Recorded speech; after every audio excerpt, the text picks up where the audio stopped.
9BF Rochester, the sports leader. 95.7 FM and AM 950. The Fan, Rochester, an Odyssey sports station.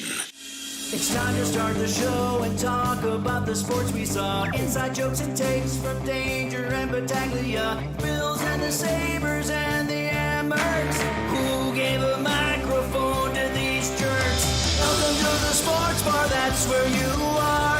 Welcome to the sports bar, that's where you are. Welcome to the sports bar, that's where you are. With Danger and Battaglia. We are back. We are so very, very back. We are 17 days away from the NFL draft. We've got a college basketball championship tonight. We've got an all-time goal scorer in the NHL. And we have the celebration of wealth this weekend that is the Masters. As we heartily welcome you on into the sports bar with Danger and Battaglia. I'm Mike Danger. That's Gene Battaglia. We appreciate you listening at 95.7 FM, AM 950, the free-to-download Odyssey app, and even our YouTube channel where we are streaming live, The Fan Rochester, at YouTube and also on Twitch. Gino is back in studio. No worse for the wear. Well, maybe a little worse for the wear. I don't know. Can we have some music to start the week off right here, Danger? Hello, friends. Welcome back to the sports bar with Danger and Battaglia. It's been a trying 7 days in the lives of Mike Danger and Gene Battaglia, but they're back. Back in Augusta for the Masters. This isn't the one you were talking about, though. No, that's the go-to one. I want the celebration of wealth. You know the tune, Danger. I do. Yes. Welcome to the sports bar, everyone. We will talk some college basketball. We will talk some baseball, but we will also talk some golf. This is the one song I can hit the post. There's no post. Of course you can. It's an instrumental. There is no post. Oh, no. We're building toward it, Danger. Here it comes. This is the music when you enter the pearly gates of heaven, by the way. Is that what it is? Here we go. Bam! I mean, if you're not watching on YouTube, you're missing out on Gene conducting the theme from the Masters. You know, the thrill of victory. You know, the RPO, if you make a sizable donation enough, they will let you conduct. I didn't know that. That's true. Like, I learned this, like, whenever the RPO does their, doubleheader with the Red Wings, like, oh, and we welcome in so-and-so, who's our guest conductor. I'm like, oh, okay, I guess if you write a big enough check. What would it take for me to be, what kind of a donation would I have to make to the Rochester Americans to be able to ride the Zamboni around Blue Cross Arena a couple times? I'm not trying to conduct an orchestra. I just want to get on the Zamboni and do a couple laps. Well, if you're going to conduct anything, it would be the Masters theme, right? Assuming they would have the rights to play. Oh, that's good. Okay. Yeah. What would my top five be? I think that would crack the top five. I would say probably the Star Wars theme would be the first thing. Yeah. Like that, just because that music is just so synonymous with our generation. Like you just hear that Darth Vader, dun dun dun. Like I would want to conduct that. That would be a lot of fun. That or any of the other Star Wars John Williams pieces would be a lot of fun. But that's not bad. That would crack the top five. The thrill of victory. As we are preparing for this weekend's Masters. I don't call the Final Four anymore. I was in the stands with my University of Houston sweatshirt last night. He was. Oh, wait, we're the one show. Wait, don't get an angry caller. Don't make fun of Jim Nantz. He's a fine human being. I'm sure he's great. He's wonderful. I'm retiring in the year 2031. Hold on a second. Or no, it's not 2031. It's 2036. I'm sorry. You're giving us an 11-year heads up? 11 years. You're saying that you're going to retire in 11 years. So you're giving us an 11-year notice, well, Jim. Do you know why, Mike Danger, why? Tell me, Jim, why are you giving us an 11-year notice on your retirement? It'd be a fitting time to walk off, as that is the 100th anniversary of the Masters, and because I want to make this about me. And you will have, at that point, called 51 of the 100 Masters, more than half of them, which is, I'm sure, something that might get brought up once or twice during your final call of this prestigious golf tournament. Jim Nance. He's wearing his lucky sweater, his lucky Houston sweatshirt that he's never washed. Did I hear that? Yeah. I won't wash it. Like, okay. I guess, man. We're all sports fans. Sometimes we can be a little superstitious. I can't say anything. It's a little weird, but I'm not going to say anything. Tonight, Houston could shock everybody. I mean, they're a 1 seed that nobody really thought would be where they are. Give me all the Duke tears, though. Really, give me all the Duke tears from over the weekend. Wow, did you just not see? That shouldn't have been called a foul? Okay. Then explain to me why for the other 10 minutes and 31 seconds to close out that game you had 1 field goal? Give me all the tears. I want all the Duke tears. Because you can complain about the call all you want. But you're right. Make a shot. You had the best player on the court, the ball in his hand, everything to play for, came up short. Make a shot. Give me all the Duke tears. And that's, as somebody who predicted that Duke would win it all, I picked Duke. That was my team. I'm like, Duke's going to win it all. Why don't we just call it? Nope. You got to hit your shots, turns out. So tonight we'll see. Duke, Houston and Florida. We'll see who will reign supreme in men's college basketball after learning the UConn absolutely one-sided affair in the women's game. And Gino Auriemma and company, win the women's national championship. No, I did not go to New York over the weekend, Danger. Did not. What was this weekend again? This weekend? So if you're joining us today and it's like, where have you guys been? Gino came down ill last week. I didn't say anything to you, but on Monday when we were here, the last time we were here, a week ago today, you had like a little bit of a cough and you were just a little off, and I thought to myself, is he coming down with something? Is Gino coming down? Because when you called in on Tuesday, I'm like, aha! I knew it. You knew it. But I didn't know what it was. Did I get you sick, Danger? No. Look at this body, look at this temple, and tell me how your sickness is going to penetrate this body. No, of course you didn't get me sick. There's a mutual respect. Me and OBJ built the same way. Only difference being I'm on the cover of Rochester Dad Bod magazine, and he's a professional athlete. No, I did not get sick, Gino. But I'm glad you're feeling better, and you did not get the chance to go to your annual New York City trip to Blondie's for your fantasy baseball draft. Hey, everybody. Welcome into Blondie's. Just instituting a little face mask policy here. We've got some germs coming in from upstate New York.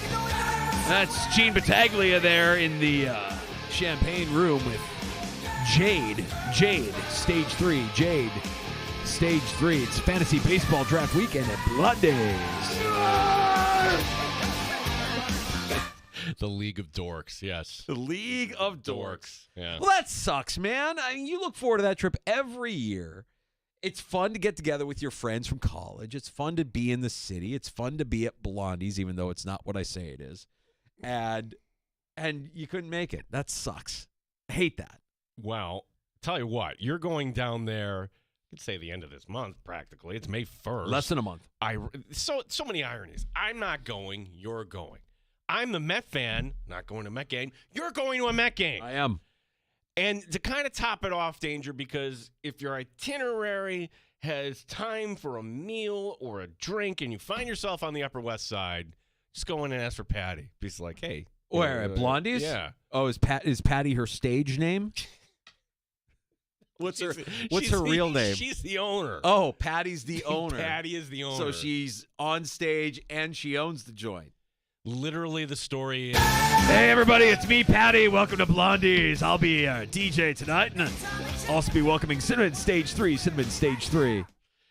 You got to be careful, because that's like Mike Danger's next career if this doesn't work out. If this doesn't work out? No, my next career is not that. My next career is, do you want fries with that? That'll be my next career, like many other people in our industry. Got it. That'll be me. Just taking your orders at KFC. Like a bucket of chicken. Well, yeah, that is a weird irony. The other thing that the world is a crazy place. I when we were making our trip plans to go to New York City, me and a couple of buddies were like, we got to go to Fort Charles. Fort Charles is the steakhouse and bourbon place that we wanted to go to, but it's impossible to get in. I guess it's a small place. It's real exclusive, known for their prime rib. They're just ridiculous. And because I booked a reservation to a different place, Fort Charles is like all over my algorithm. It's everywhere I look. It's just taunting me. It's just in my face being like, you want to go here, but you can't go here, pal. This isn't for you. Go to the other place that you booked the reservation for. Meanwhile, we're going to show you how we make our burgers and our prime rib, and we're going to show you our bourbon. So I'm like, oh my God, the world is taunting me. Just constantly taunting me. Maybe you're the same way. It's just everybody's listening all the time. Every device. I got a new phone. New phone, which is why I wasn't here on Thursday. That's a long story. I don't want to bring that up on No. I was like, when I heard the reason, Danger, I might have said your name in a curse word. So forgive me for that. Yeah. I was like, are you kidding? I'm the one doing the show from home. I know. And I wasn't about to do the show live from the Apple Store, which is where I spent my entire day on Thursday just trying to get a new phone. We are so dependent on our devices, are we not? It's a little bit frightening, a little bit scary. You're a trooper, though, for gutting it out, doing the show from home with some symptoms, and taking care of yourself, healing up over the weekend, and making it back here in the sports bar. We've got a full show this afternoon. We do have a full show, as we kind of joked about right at the top. It is Masters Week, and when we want to talk golf, we want to talk with our buddy Brian Koziel. He's the host of Tee to Green, WGR. Also, he hosts a post-game intermission for this other hockey team that it's not named the Amherst. We may or may not hit on that, but we'll get Brian's thoughts as who to watch, what are some of the holes, just kind of refresher as what will we be doing this coming weekend we're looking forward to. That'll be watching the Masters. Brian Koziel joining us here at the bottom of this hour. Joe Yurden from Bleacher Report, noted hockey, stops by the sports bar later on this afternoon, right around 4:25. The S word will be discussed, but also history made yesterday in the NHL. I can't believe the NHL pretty much got everything right when it came to that. Like, watching that, okay, you caught a little bit of a break because to put this as a standalone game on national television, TNT, all right, that felt right. And he's scoring Ovechkin on a power play, and I thought the ceremony came off just fine. Dude, for as much as the NHL might have gotten it right, this might be an unpopular opinion with some. Noted, I'm a hockey guy. Mm-hmm. I love hockey. Oh, who cares?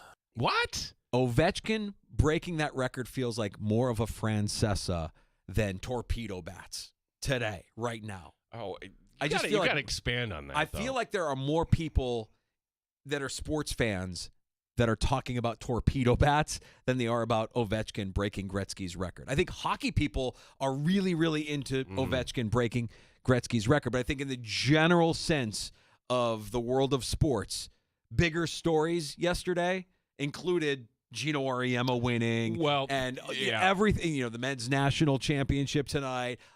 Ovechkin beating Gretzky's record should be monumental. It should be something that everybody's like, I can't believe this happened. It's akin to. Like it's Hank Aaron breaking Babe Ruth's record. Thank you. Yes, like Babe Ruth, Wayne Gretzky meant as much to the sport, and I don't know. We look at Ovechkin like Hank Aaron. Hank Aaron's great. Shows how far behind they are in terms of the general sports fans' consciousness. When you've got torpedo bats over here and the NFL draft over here and college basketball championship over here, Ovechkin doing what he did, I'm not saying it to diminish it. It's amazing. I honestly... That's kind of an interesting angle. If he doesn't win the one... We're looking at this guy like, okay, good for you, pat on the head. For as much as everybody wants to say how great this accomplishment is, it is a great accomplishment. He is not the greatest hockey player of all time. Well, is it, and I was thinking about this, is it akin to like Frank Gore? Like Ovechkin, at any point, did we say Alex Ovechkin is the best player in the game? I'd say probably no, because you had Sidney Crosby. And you've certainly had McDavid, and you've had, like legitimately, did we at any point during Ovechkin's career say he is the best player in the game? I think early in his career, you could have made a case that he was in the top 3 at any given time.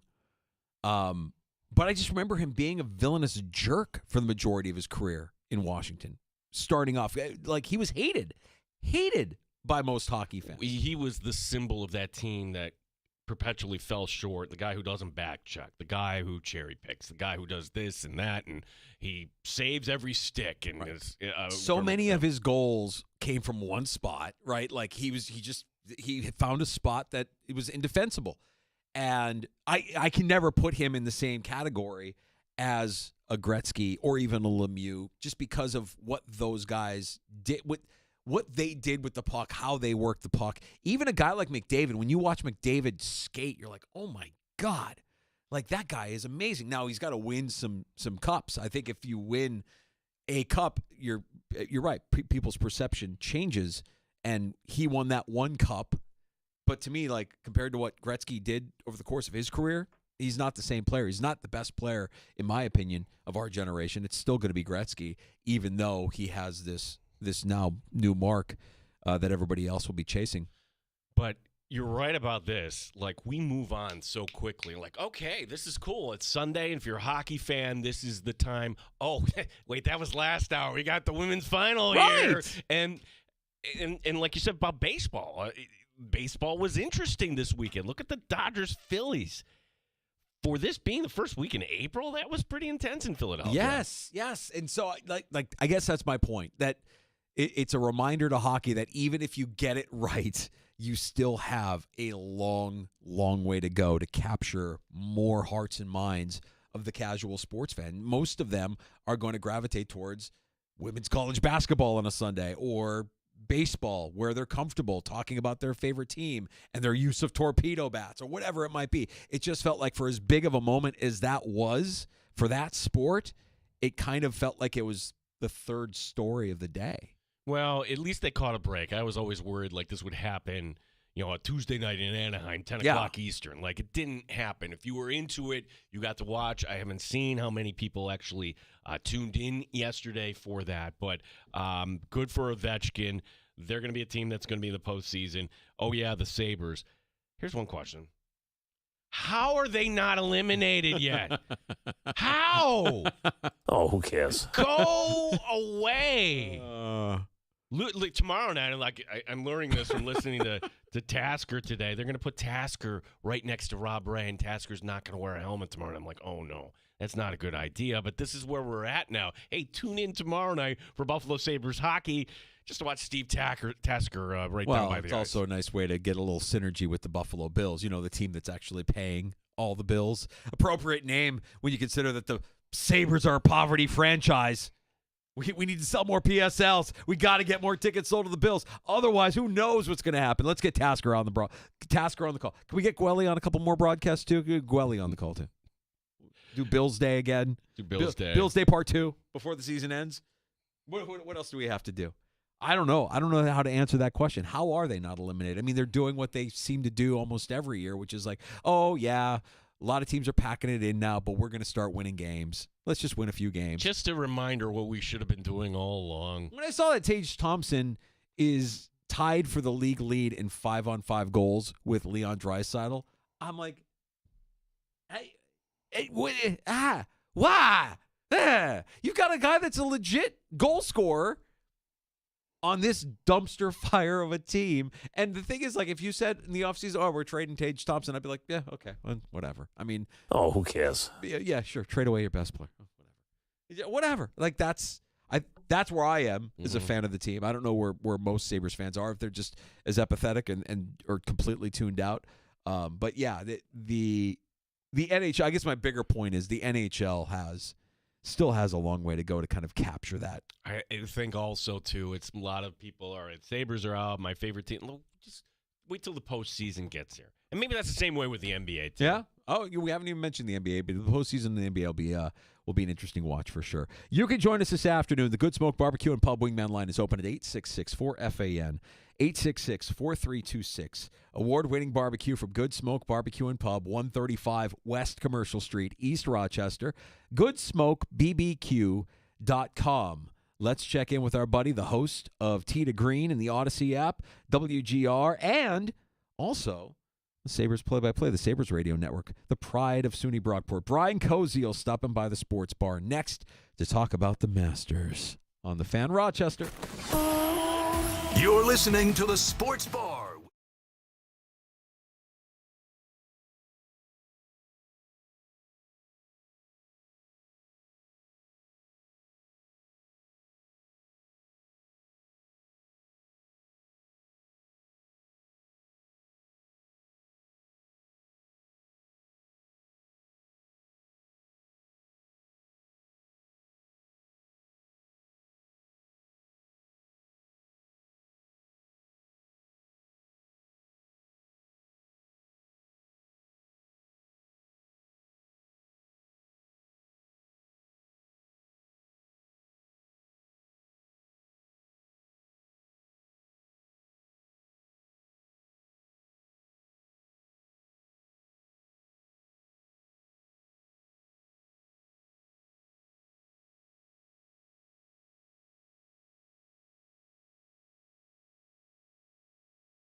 We have a new champion, we will, in basketball tonight. Florida taking on Houston. Florida head coach Todd Golden on the opponent. They're the best defensive team in America, and they have a great identity as a program of just being both physically and mentally tough, and that's something that we've tried to pride ourselves on this year. And Houston, I would say, is a great example of that. And not only this year, but Coach Sampson and his program have done it for a long time now. It's an 8:50 tip time tonight on CBS. Because of cold temperatures, the Yankee game in Detroit got moved up to this afternoon. They go to the top of the second. There is no score. Carlos Rodon on the mound for the Bombers. The Rochester Red Wings off as they typically are on a Monday. They begin a series in Worcester tomorrow. Of course, it is Masters Week. Brian Koziol, your host at Tee to Green, will be joining us next. Team Attack, the sports leader, 95.7 FM and AM 950, The Fan, Rochester. Pull up a stool and join us. 585-866-4FAN. 866-4326.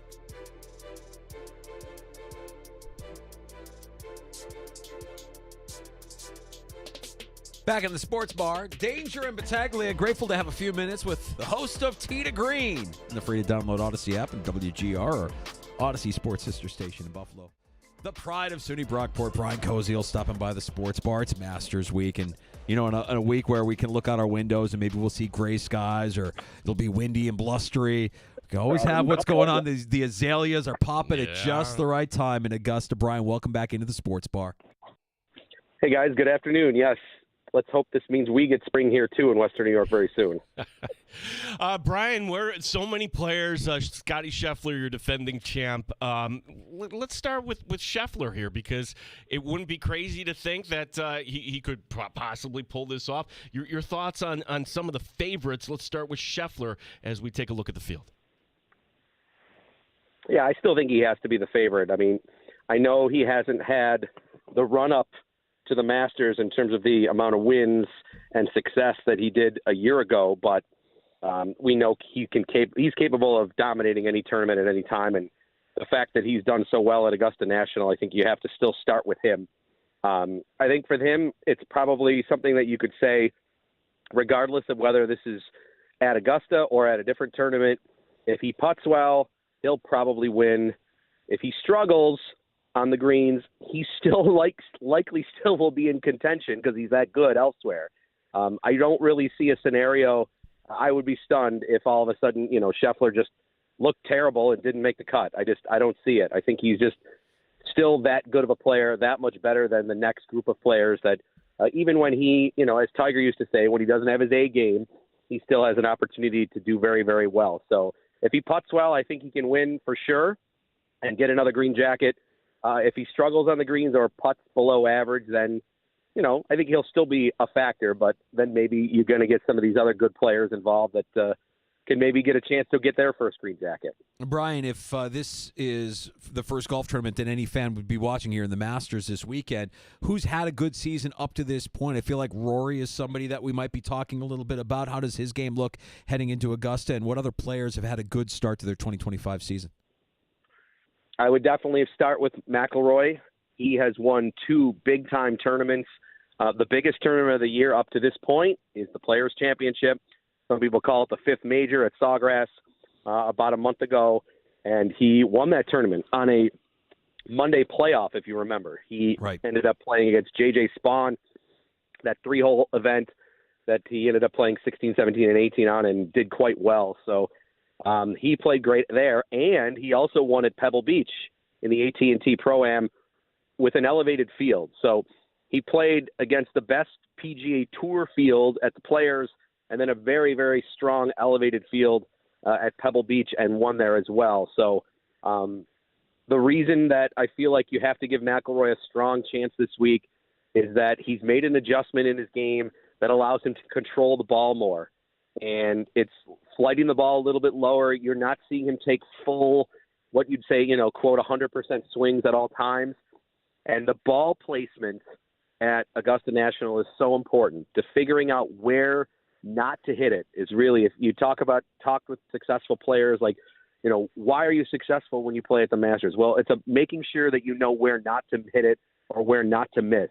And I think if McIlroy can control that trajectory, we know he's amazing off the tee. He's the best driver of the golf ball in the world. when he's on. And even if he's off a little, the Masters doesn't have the thick rough that can really be penalizing. So he's going to be able to recover even if he does spray one here and there. So I got to like McIlroy this week for sure. There obviously is the cloud over McIlroy in the sense that he needs the Masters to complete his Grand Slam. He's been reminded about it quite often. Every time since he's come here, he's even said that has been something that maybe he's struggled with. I think he's in a strong, mature spot with his game right now that he definitely feels like, look, I know that people are going to ask me about it, but I'm not going to let it affect my game. We know he was so close last year getting a major at the U.S. Open when, literally he missed a short putt that might have cost him to win the event with him and Bryson going down the stretch at Pinehurst. So I'm really, really excited to see what he can do this week. He's coming in playing the best golf of anybody. I would even say he's playing better than Scheffler in terms of just, what the PGA Tour season has been about.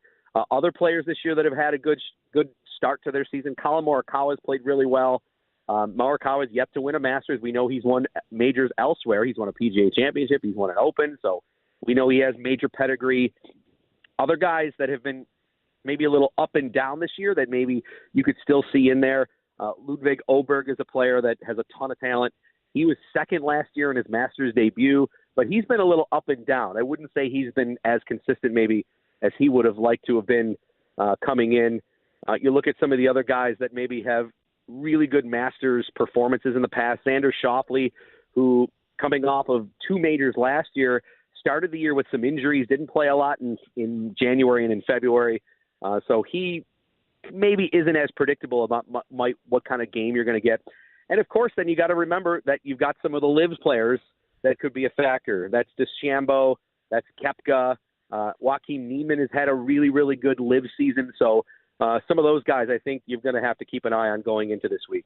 Brian Kozely, host of Tee to Green, giving us a few minutes here as the Masters today saw that the play was practice round interrupted because of weather. Brian, we ask you this question every year, but again, our audience kind of tuning in different times of day, different people moving in and out of our show. But you are someone that has experienced the Masters. I'll just kind of start with this: how many times did it take you to actually win the lottery? I've tried now twice, haven't won. So any tricks here to winning the lottery for any of our listeners that actually want to go and watch this? Put in for a single ticket. I feel like I actually had a friend that is there today that put in for a single ticket. I feel like that maybe don't put in for 4. I'm not saying you can't put in for 4. I'm saying maybe I don't know. Just I've heard a couple of success stories of people in for a single ticket. I know that maybe going with a buddy is probably ideally what you want to do, but maybe you win a lottery for 1 and then you can go splitsies on another ticket on like StubHub or Ticketmaster or something like that to bring the cost down. If you've never gone to Augusta, I always suggest going to a practice round first, because if you've been to a tournament, if you've been to Oak Hill before to watch them play in tournament play, or if you've been to another PGA Tour event where you've seen it in tournament action, obviously it's great. There's a lot of great things that happen when the tournament's going on, but if you've never seen the course, walking the course on a practice round can be maybe the easier move and can be a spot where you can actually get up a little bit closer. And you never know who's going to be out there on a practice day. It's kind of random. When I was there a few years ago, I got to see Tiger and Justin Thomas and Fred Couples. The 3 of them, they just went off the front 9 unannounced, and bang, they were out there. And we just happened to be lucky. We were on the second hole and realized, here we go. Tiger's coming up there. And then we walked with them for a little bit. If you want to see the course, go on a practice round. If you have to use the secondary market, it's going to be a lot cheaper. And by a lot cheaper, I mean it's still expensive. It's just a little less super expensive to go. Maybe you're talking $400 or $500 if you want to go to the secondary market to get in there. But lottery-wise, I've heard some success stories putting in for a single ticket. We're talking about Brian Koziel. He's the host of Tee to Green, talking some Masters. Also, while we have you for a few more minutes here, Brian, the Sabres, as the season starts to wind down a little. Gene asked the question earlier, how are these guys not eliminated yet? How? We don't understand. Don't give us any hope here, Brian. They're still alive somehow. Yes, I mean, you'd think with only 6 games to go here, and we're into the second week of April. Like, how is this even possible? Everybody in the East, nobody wants to take the wild card. The only one that really has stepped up has been Montreal. They've won 5 in a row. To be honest, I know this is going to sound really, really like hopeful. If Montreal had kind of just been here over the last 2 weeks, we'd be talking about meaningful games for the Sabres, because the Islanders, the Rangers, Columbus, Detroit, all the teams that are in front of Buffalo right now, they've all been playing 500 or worse hockey. The Sabres, out of all the teams out of the playoffs in the East, the Sabres have by far the best record. They've won 4 in a row. They've been amazing at KeyBank Center. They've gone 12-2 at home. So they're definitely playing their best hockey of the year. Of course, it's way too late. And Montreal now needs 1 win in their last set of games. So they can pick up a point, and the Sabres can still be mathematically alive. But if they get 2, they could have 2 overtime losses. They could have some shootouts. In some way, if Montreal gets 2 more points, then that'll officially eliminate Buffalo. What's number 1 on the offseason checklist for Terry Pegula with the Sabres? Oh, God. Find a defensive partner for Owen Power for me. They've been scoring. I used to say my first answer for this was top 6 forward. I feel like they need another defenseman to play with Owen Power, and that also then pushes Bo Byram, who looked like an all-star when he was playing with Rasmus Dahlin. They thought it was Matthias Samuelsson. He has struggled. I wouldn't be surprised if maybe they try to move him in the offseason. He's making $4 million. He's still got about 5 years left on his contract. I think it could be movable. His size could be attractive to somebody, and the fact that it's a reasonable amount of money, he could he could move. But I think, to me, you have your picks, you have your prospects. You still are loaded in Rochester. You still are loaded in juniors with all your players. If I were them, I would say try to find that second pair D to play with Owen Power so Owen can do his thing, and you've got a guy that can be counted upon there to kind of be his right-hand man that's got his back at all times. And then, of course, if you can add to the top 6 forwards, the Sabres have been doing a lot of this right now without Josh Norris, who they knew was injury-prone coming in. I'm sure Kevin Adams hates the fact that he's injured right now. It doesn't help the look of that trade with Dylan Cousins, but they are going to get a top 6 forward with Josh Norris adding to this lineup right now. So goalie is going to be interesting. Reimer's been playing good. Luukkonen is kind of in the doghouse right now. And, of course, Levi with the Amherst is playing outstanding hockey. How that plays out. Will it finally be Levi's chance to rise up and strangle and take that job next year? Brian, tell everybody about Tee to Green, as well as the WGR VIP golf card, 8 golf experiences for $129, Brian. Yeah, it's a really nice opportunity. If you want to check it out, I know you can go to our website, WGR550.com, and you can get some of that information about the golf card. But, yeah, you said it there. I mean, per round, it's a very, very reasonable spot to be in to be able to get those places. And it's a nice variety of rounds and cross courses across Western New York. Tee to Green this Saturday will be on for 2 hours, 7 to 9 a.m. on WGR, and, of course, on the Odyssey app.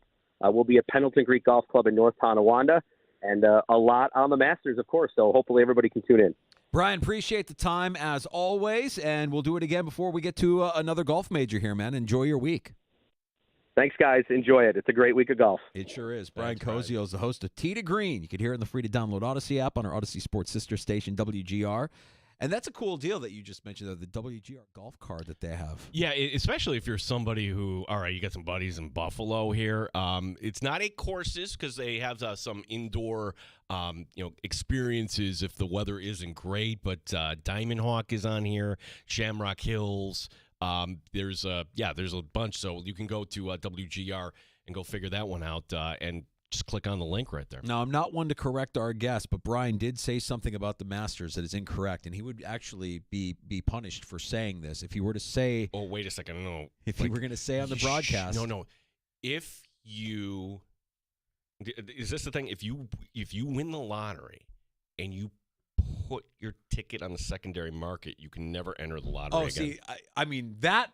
When he was saying that, my ears perked up a little bit. I'm like, wait a minute. You can't go on the secondary market to get a ticket to the Masters. You probably can. You can, but that would mean that the person who won it will never, banned. ever go. Yeah, right? no. Banned. You're gone. You're done. No, the thing that I was going to point out, because Brian mentioned it on the course, they don't. The CBS broadcast team doesn't call it the rough, Gene. They can't call it the rough. You won't hear them call it the rough at all this weekend. It's the second cut. Oh, come on. It's the second cut. I'm not lying. It's the second cut. This is one of the like they won't call them fans. They will call them patrons, right? Patrons, yeah. And they won't call it the rough. They will call it the second cut.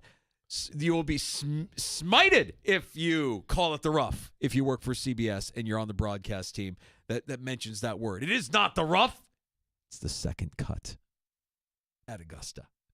The one is you can't call it, what is it, Rays Creek. You have to say it's a tributary to Rays Creek. The tributary. The tributary. Yeah. That's one of those, okay, ding, ding, ding. Put it on your bingo board when you hear.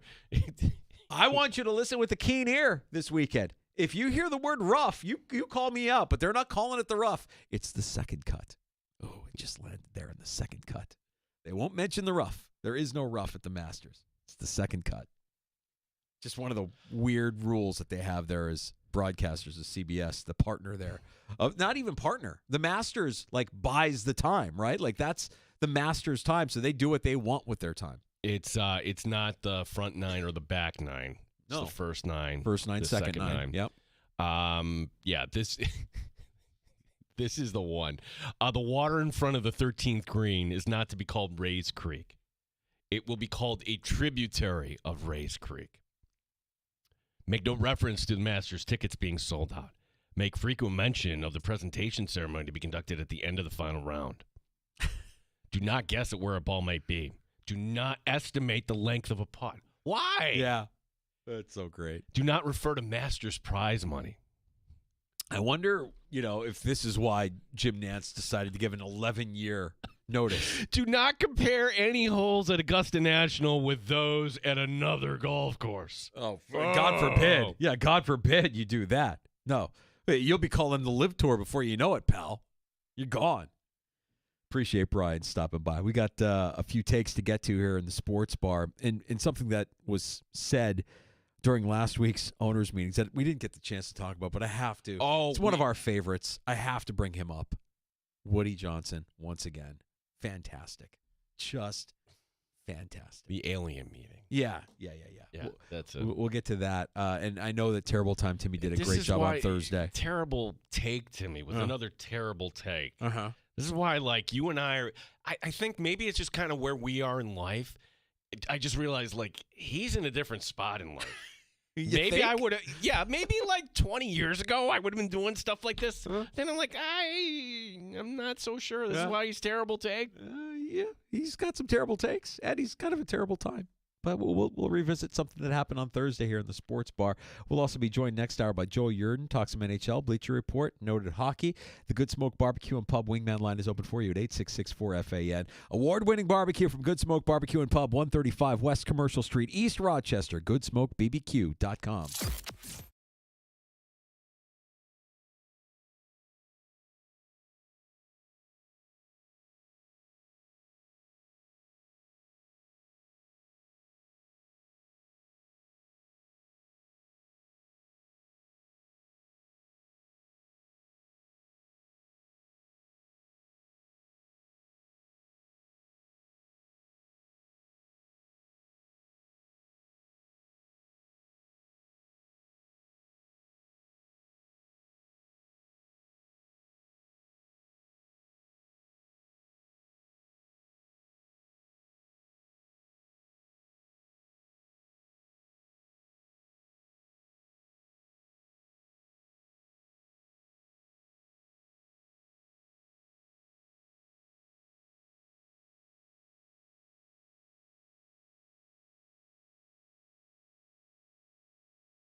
One Bills Live in the Sports Bar with Danger and Battaglia. Weekday afternoons on The Fan, Rochester.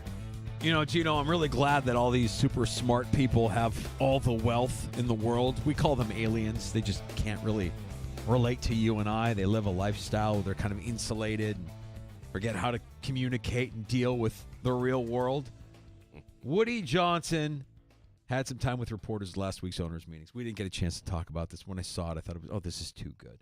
This is too good. His quote, I think Justin Fields is going to be a total winner for us. I've been impressed with him since his college days. It was Fields or Trevor Lawrence, and I think he's going to be really good.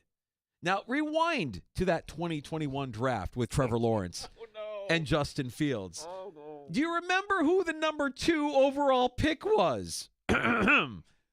With the second pick in the 2021 NFL Draft, the New York Jets select Zach Wilson, quarterback, BYU. Johnson forgot about, maybe intentionally, the quarterback his own franchise drafted when discussing the class. I'm actually starting to feel bad for Justin Fields, and he hasn't even played it down yet for his new team. Oh, my gosh. This guy's a clown. No wonder he was dead last. Pay attention to your talking points. Oh, my God. All you had to say is, I'm excited for Justin Fields. Jets fans have to be excited too. But then you blatantly lie. Or you just don't remember? Or you were so disengaged with that pick, which I'm not defending him, but at the time he was still doing the embassy thing, right? He was like the ambassador of the UK. Maybe, but that is an owner decision. Right. It really well, is. and it's an indictment on his brother, who, even if he wasn't as involved, his brother was running the team if he wasn't involved. And just to completely forget, oh, yeah, by the way, the guy that was number 2 overall, it didn't work out that well. He's in Miami now. You can't say, well, we look, it was either Trevor Lawrence went off the board, so it's... Oh, no. If they would have taken Fields, by the way, that would have been a shock in the 20. It was unanimous. It was Lawrence and it was Wilson. Those were the 2. That's why I'm not really panicky about the Buffalo Bills, and I don't think Bills fans are, because you look at the vision. Okay, Vrabel is respectable. They have a quarterback. They need a lot of work in New England. Jets and Dolphins, no. Sorry. No. I will say, though, the more I think about it, the more it is kind of a black eye for Brandon Beane. This free agency period was not very kind to Brandon Beane with the 2 suspensions, the defensive tackle suspensions. Well, that part of it's his own doing. He knew about the one. Yeah. And so he's not scot-free on that.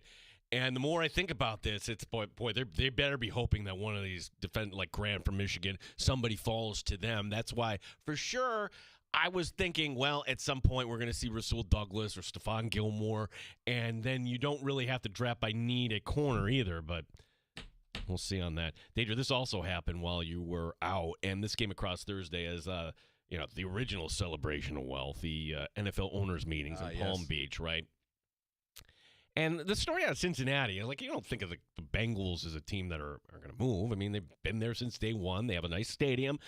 Their lease is up after 2026. And if the Bengals and the county don't get an agreement done by this June 30th, that's when things get very interesting. And somebody got in front of Blackburn, Katie Blackburn, who is essentially a de facto owner. I mean, that's like right. She's related to Brown. Quote, we could, I guess, go wherever we wanted after this year if we didn't pick that option up. Wow.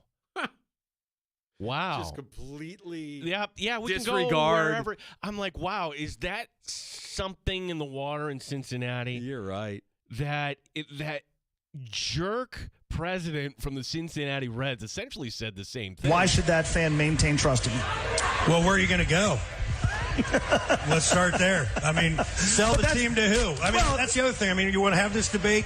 You know, if you want to look at what would you do with this team to have it be more profitable, make more money, compete more in the current economic system that this game exists, it would be to pick it up and move it somewhere else. Yeah. And so be careful what you ask for. You know, I think we're doing the best we can do with the resources that we have. That it is. It's got to be something in the culture of Cincinnati. Like that quote. That hasn't aged. Every time I hear that, I'm just so offended. It's terrible. It's got to be something about the culture of that market, that city, where it's like, you think you're going to go somewhere else? Where are you going to go? Louisville? Like, what else do they have around Cincinnati? Their claim to fame is being like within 3 hours of a bunch of different cities, right? You tell me if there's anything to this, because I read this and I'm like, okay, this is Florio, 1 and 1 equals 3, right? Where you have this story in Chicago that it's not going so well, the Bears' quest for a new dome stadium where they get all the fixings. Now apparently Arlington Park is back in play. Danger, I don't follow it. You're the Bears fan. But Florio suggesting that maybe the way this gets done is to bring in a second team, and he's marrying these two stories. Yeah, I don't buy that. I don't buy it either. I don't buy that. Since when do these billionaire owners play nice with each other and want to share? You have it in New York, but almost by necessity, right? Like, the Bears aren't going to want to share. They're not going to want to share.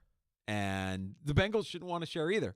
They shouldn't move. I don't think that's an option, but it's got to be something about that's their threat. Their threat to get us, where are you going to go?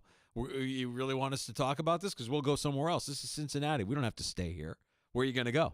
The world has changed. There isn't a municipality that says, hey, here's our big new NFL stadium. Well, now that's the thing that, to Florio's credit, to his point, if you're ringing the alarm of doomsday and the price of everything being, everything becomes unattainable, is the only way to get a deal like that done by working with another billionaire. I don't know that I would go that far, but it would be a little bit more painful, I'm sure, and a lot more expensive to have the kind of conversation about a new stadium now than, say, a few years ago when the Bills got everything done with Hochul in the state. Yeah, with Blackburn. I mean, the difference here being, okay, the upper deck, and there's actually some concerns that, okay, you're going to need a new stadium here in Buffalo. That's true. In Oakland, hey, that had reached its end life. San Diego, reaching its end life. When did that Cincinnati stadium open? Like, when is that? Well, it may still be structurally sound, but is it maximizing revenue potential? Yeah, it's probably fine. And if I had to predict the way I think this plays out, it's not a new stadium for Cincinnati. It's a deal with the county. It's what we've been dealing with in Buffalo for the last 30 years, right? Okay, we'll make some renovations thanks to the state and thanks to the county. We got a couple renovations. We got this, we got that, and a few new amenities. But that's it. That's as far as it'll go. I don't know if they're building a new stadium. I don't know. I don't see that happening. No, I do not see that happening. Can we take a break? Because I want to hear what happened on Thursday. What happened on Thursday? Like you say, I have a betting problem. Oh, no, I don't. Terrible Take Timmy is a degenerate. He's a degenerate. He's the guy who had a big night, won a lot of money, and then stayed up way too late and lost it all on the Australian Open. Yeah.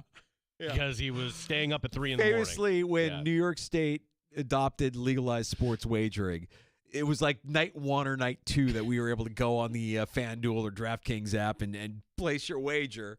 And Timmy was all excited because he won all this money. And I checked with him the next day. He's like, yeah, no, I lost it all betting the Australian Open. I'm like, you are sick. That's not how it works, man. No. You're supposed to walk away. Well, I want to know what happened on Thursday because you said that this is something that... Well, there's a few layers to this where I'm actually kind of concerned. Okay. So, like, he's going to be filling in a couple weeks here, too. So, it's a storyline I'm sure will continue on. Joe, you're in the Bleacher Report, also going to join us here in the 4 o'clock hour. Time for your calls. We have them, 866-4326, 585-866-4FAN.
Banter make your alarm clock look like a bad idea. WOCAM, WBEE HD2 Rochester, and streaming online and in the Odyssey app at The Fan Rochester, the sports leader, 95.7 FM and AM 950, The Fan Rochester, an Odyssey sports station.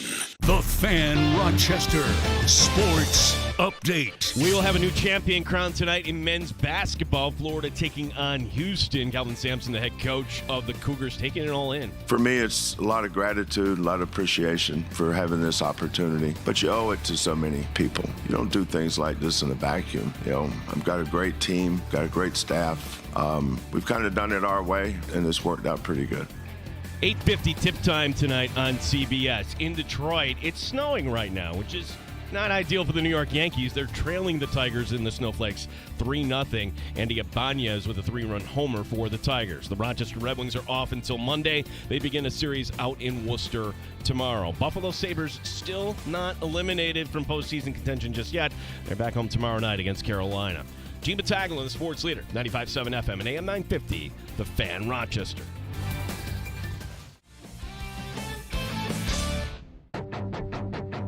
The Sports Bar with Danger and Battaglia. We will preview national championship Monday tonight. A college champion will be crowned. But enough about that. Let's talk about Duke. This collapse. I'm sorry, I'm a Duke-hater. I'm not going to lie about that. Connecticut 82, South Carolina 59. The Huskies are the top dogs here in 2025. And Paige Becker's, their long-awaited national championship.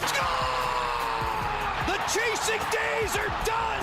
Alex Ovechkin is the greatest goal scorer in the history of the NHL. 895! Talking NFL draft. Mike Danger, Gene Battaglia. The Pittsburgh Pirates to honor Roberto Clemente. And the Blue Jays and Vlad Guerrero Jr. reportedly agreeing on a 14-year extension worth $500 million. I had a spoonful of cat food as my dinner. 95.7 FM and AM 950 The Fan. Rochester. Huh? Yeah, that's where we're going to end up. That's the end of the story. That's terrible time, Timmy. Yeah. That's Thursday. A spoonful of... Well, like anything, like how did we arrive talking about that? Have you heard of the 999 challenge? It's a challenge that's custom made for the sports bar here. The 999 challenge. Any idea what the 999 challenge is? I had not heard of what this is. 9 times. 9 times. 9 times. It's baseball related. 9 innings, 9 beers, 9 hot dogs. You have to do one per inning, or can you go at your own pace? No, you have to, the way I understand it, make sure that you're on pace. So first inning is over, beer number 1, hot dog number 1 must be completed. Okay.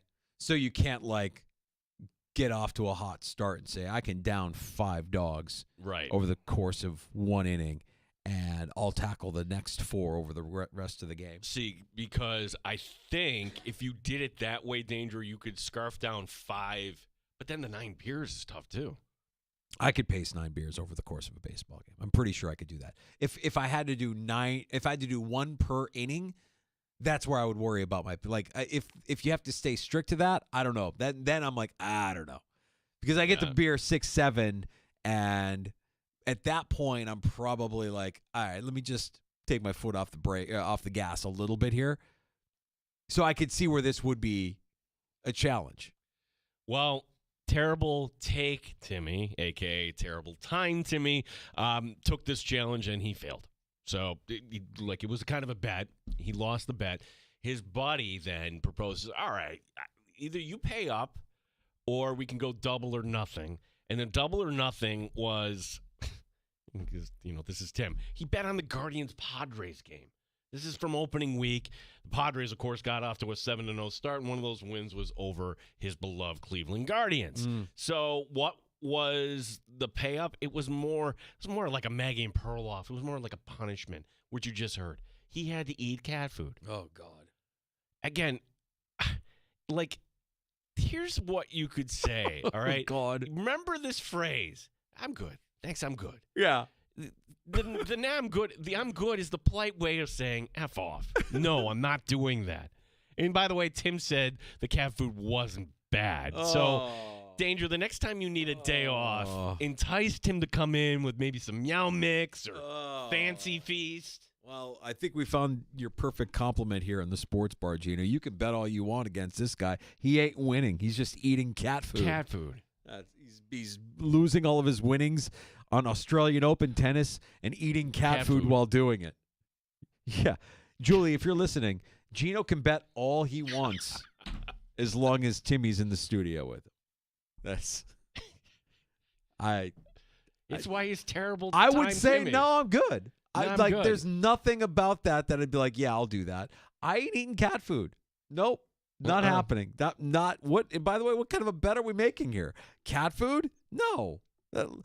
Let's bet money. Let's put our money where our mouth is, or let's bet like we do here. The gentleman's bet. A box of wine, a box of brown liquid, a bottle of brown liquid, something, You pick up the drinks at your next round the next time you're meeting up wherever it is. Yeah. That's $50, food. $100, whatever the bet might be. That's fine. Cat food? Nah. I'll just pay you $100 instead. How about that? Or how about I pay you $50? That good? Okay, good. I'm off the hook. I ain't eating cat food. I'm watching this Yankee game. It's just a reminder that we have so many false starts here. Oh, fake spring is for real. Gosh. Fake spring is a real thing, and we've been experiencing fake spring for a good part of the last 3 weeks. We got a day or two where it's a nice tease, and you feel like you can go outside and do something, and then, you see this weather in Detroit. That's coming our way. Yeah, that'll be fun. Can't wait to do that. Although I shouldn't complain. The people that make life worth living for the rest of us out there doing work in this weather this time of year, those are the people that I tip my cap to and raise a glass to, because there's nothing about being outside that I would want to be a part of. And none of these players look like they're having fun. They all look miserable, too. Like, let's just get out of here. Hurry up. Let's get through this game. Let's just get out of here. This is miserable. I love these guys that, maybe it's 35 out, but they're dressed like they're ready to go down a mountain. Ready to ski. Like, what are we doing? Short sleeve shirts. Yeah, the whole thing. We say the same thing about the football players, right? I mean, like, you're going sleeveless if you're an NFL player and you're dealing with this weather. You're going sleeveless. You can't you're not wearing sleeves. So what kind of a man are you? No, sleeveless all day. When was the last time you saw an offensive lineman wear sleeves? Ever. Never happened. No, but like when the Ravens came up, so many guys were way too bundled up. It was a cold night, but come on. It literally that advantage, it's more mental than anything. The team's coming into Buffalo. And that's how we knew we had them. Bills aren't going to lose a home game this season. Bills aren't going to lose a home game this season. No. They didn't lose one last year. Last regular season game they lost at home? Was it the Chiefs game? The playoff game? Well, regular season. Yeah. Win game? Mm-mm. No, it's another game. Oh, the Bronco game. Yes. Yeah. The Bronco game. Stupid loss. God, that was bad. Yeah, they're not losing a game this season. Not at home. Not at Highmark. Not in their final year in that dump. They're gonna. It's our dump. I know it is. That they're not losing. Not this year. Not during the regular season. Joe Yurden, speaking of losing teams, we'll talk a little Sabres with Yurden from the Bleacher Report, Noted Hockey. Amherst clinching a playoff spot last week on Wednesday night. I was at that game. You were at the game Springfield? Yeah. Good game. Devin Levi, once again, he's the draw. Levi is fantastic. We're going to be fortunate to have him this season, and if we have him beyond that, I'm not going to hold my breath. Have you seen UPL up in Buffalo? He's only played 3 of the last 10 games. Didn't look like they won in spite of him. Mm-hmm. So, I think we kind of are for the position here that yes, we'll touch on the Sabres. We're inviting Yurden on to talk a little bit about Ovechkin, but we're excited about the Amherst, that's for sure. And for the Amherst, I don't know, Danger, if they're going to actually track down Laval here. You get Laval this weekend. You get Belleville actually coming up Wednesday night here first. And speaking of the Amherst, head coach Mike Leone stops by right around this time tomorrow afternoon as well. We'll get a full update recap from last week's action and look ahead to everything coming up in the next 7 days for your playoff-bound Rochester Americans. Mike Leone joins us here in the Sports Bar every Tuesday afternoon at 4:25. We'll have a national champion in college basketball tonight. Houston taking on Florida. Mentioned it last hour. Give me all the Duke tears. If you're a Duke fan, I'm sure you're just devastated, crestfallen. Can't believe that this could possibly happen. Houston's just, when they turn on that defense, hard team. Real hard team. Same with Florida. Same. Look, I'm expecting a really good game. Auburn was a good team that Florida eventually got past. So both teams with identical 35-4 records. It is the 1 year danger. Florida wins tonight, and I pick Florida, I'm not going to win my pool. Oh, really? It's like, I can't be alone in that. It's like, hey, am I going to win the pool? And yeah, it's gone. Before we get to Yurden, a couple of NFL notes. Today, 3 teams are beginning voluntary off-season work. You have a new head coach. You can do that. You can start your voluntary off-season work as early as today. The Bears, the Patriots, and the Jets are all doing that. Voluntary off-season work is hilarious to me because while it's voluntary, if you don't show up, you are being judged, right? Like, you can't say that you're being judged, but we all kind of know, you're being judged. New regime, new head coach. We expect you at voluntary off-season work, even though it's voluntary. And if you're not going to be here, you're already behind the 8 ball with this regime. This isn't from today, but I think we should kind of pick it up. It is the ongoing storyline when it comes to James Cook because, everybody got taken care of except James Cook. And we've been over the angles here. Brandon Beane at the owners' meetings said basically, all right, we're going to table this. Focus on the draft. Going on McAfee on Friday, it was Ian Rappaport saying that the situation with James Cook isn't great right now, but he will play for the Bills next year. But as of right now, they're not in a great place. Right. They're completely worlds apart, I'm sure. Brandon Beane is not going to pay a running back $15 million. Not on his watch. He hasn't done it, and he won't do it. The Bills are one of those teams that just doesn't see the value in that position the way other teams do. And Cook is a fine player, but I think they just view that position as a revolving door, and you can get that production from Ty Johnson. You could get it from whoever you draft if you draft in this year's deep running back class. James Cook might be different, and he could get what he ultimately wants in terms of $15 million per. It's just not going to be from. It's not going to be from the Bills. It's going to be from another team. Speaking of being focused on the draft, Siobhan Ravel, former East Carolina cornerback, is going to be on a pre-draft visit with the Buffalo Bills. Yeah, this is a guy that I think a lot of people view as a possible first-round pick. The knock being that he's recovering from ACL reconstruction surgery. But he is working out. He is available for off-season work to whatever team ends up drafting him, and he's viewed by some as a potential first-round pick, certainly second-round pick. So I think we're going to really kind of dive into the draft stuff. I feel like we're a little behind. 17 days away. And by the way, we will be at our usual draft hangout, man. We've been talking draft at Three Heads Brewing on Atlantic Avenue since year 1 of the Sports Bar, right? I feel like prior to Josh Allen. Right. Yeah, for sure. Prior to Josh Allen being drafted. We got to reach out to our guy Trapasso, too. I know it's his busy season, but he's due to make a visit here before we get to the big night here coming up on the 24th. So, yeah, we'll dive in deeper into the NFL draft here with each passing day. We get closer and closer, obviously.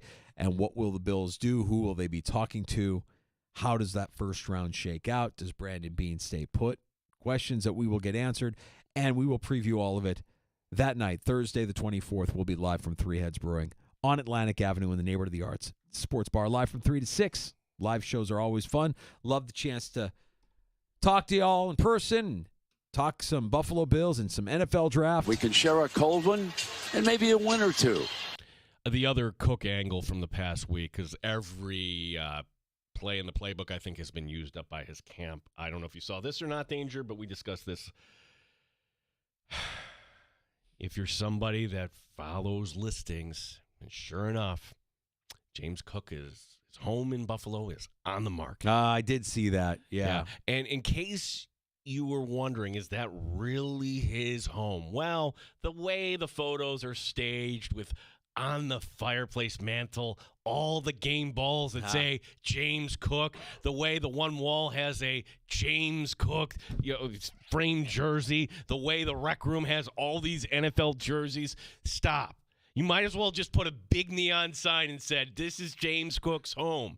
So is the home really on the market, or is it just something that we want to just kind of put out there that, all right, we're going to be done after this year in Buffalo? I'm prepared to say that this is James Cook's last year in Buffalo. I'm prepared to say it's the Friday of the draft, and the Raiders are on the clock, and by gosh, they tried to move down and still take Genti. Some team like the Raiders or the Panthers with an owner that is impulsive and wouldn't mind having a running back with some name value. And, all right, maybe it's a second-round pick. Maybe it's a third-round pick. If I'm Brandon Beane, I'm doing it for a third-round pick. I don't know if I'm doing it for a third. I'm trying to get a second.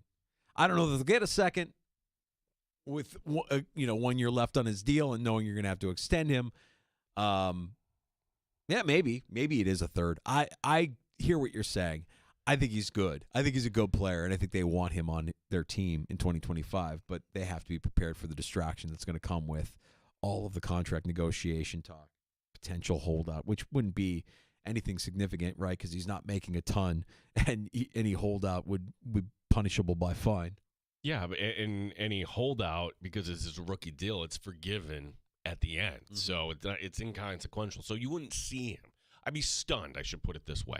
Stunned if you saw James Cook at the voluntary OTAs, and even if you get to the mandate story, which isn't until June. So this story is a long way from being over. We check in with Joe Yerdon. You can see his work at notedhockey.com, Bleacher Report as well, covering the NHL, talking Buffalo Sabres. And Alex Ovechkin making history yesterday, I should say, and breaking the Great One's all-time goals record in the NHL. We'll talk to Joe Yerdon about all of it next on The Fan. You're listening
Sports Update. Florida looking for their first championship since 2007. Houston looking for the first championship since Phi Slamma Jamma, their head coach Calvin Sampson. For me, it's a lot of gratitude, a lot of appreciation for having this opportunity. But you owe it to so many people. You don't do things like this in a vacuum. I've got a great team, got a great staff. We've kind of done it our way, and it's worked out pretty good. 8:50 tip time tonight on CBS. Because of the cold in Detroit and because, quite frankly, it was snowing, the Yankee game in Detroit got moved up to this afternoon. They are now in the fifth. The Tigers up by a 5-1 score, a 3-run homer from Andy Ibanez of the Tigers. Rochester Red Wings off as they typically are on a Monday. They begin a series out in Worcester tomorrow. Gene Battaglia, the sports leader, 95.7 FM and AM 950, The Fan, Rochester. Straight up with no chaser. You're in the Sports Bar with Danger and Battaglia on the Sports Leader, 95.7 FM and AM 950 The Fan, Rochester. History was made yesterday in the NHL with Alex Ovechkin passing Wayne Gretzky's all-time goal-scoring mark in the NHL. Talks some Buffalo Sabres, talks some Rochester Americans as well. Our friend Joe Yerdon, Bleacher Report and Noted Hockey, stopping by for a quick visit here. Thanks for making time for us, Joe. It's a record that I didn't think was going to ever be broken in our lifetime, but there's Alex Ovechkin yesterday breaking the record, celebrating as he does with pizzazz and with flair. I, Joe, and you're probably like me, remember a time when he was one of the most hated players in the NHL. Does winning a cup, is winning a cup that much of a deodorant? And then now breaking this record? Well, what's crazy is I remember when both him and Sidney Crosby were like just reviled just because they were on TV all the time and people are like, I want to watch somebody else. And the whole time it's like, well, who would you rather be watching? I mean, sure, you want to watch your own team, I'm sure, but like, come on, man.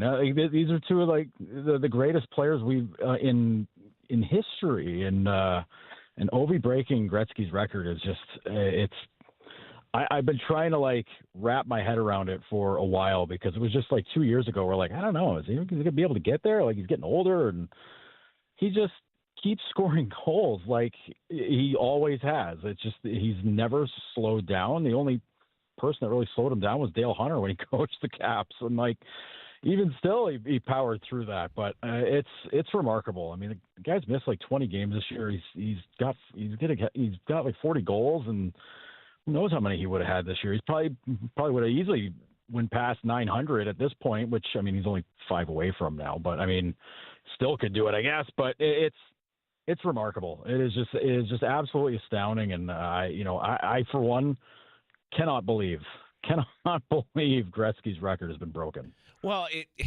and I'll give you this analogy. Maybe it's too far a stretch, but Frank Gore will be a Hall of Famer, and longevity played a part of it, and he had a lot of great seasons. But Ovechkin, yes, Ovechkin has won the Hart Trophy 3 times in his career.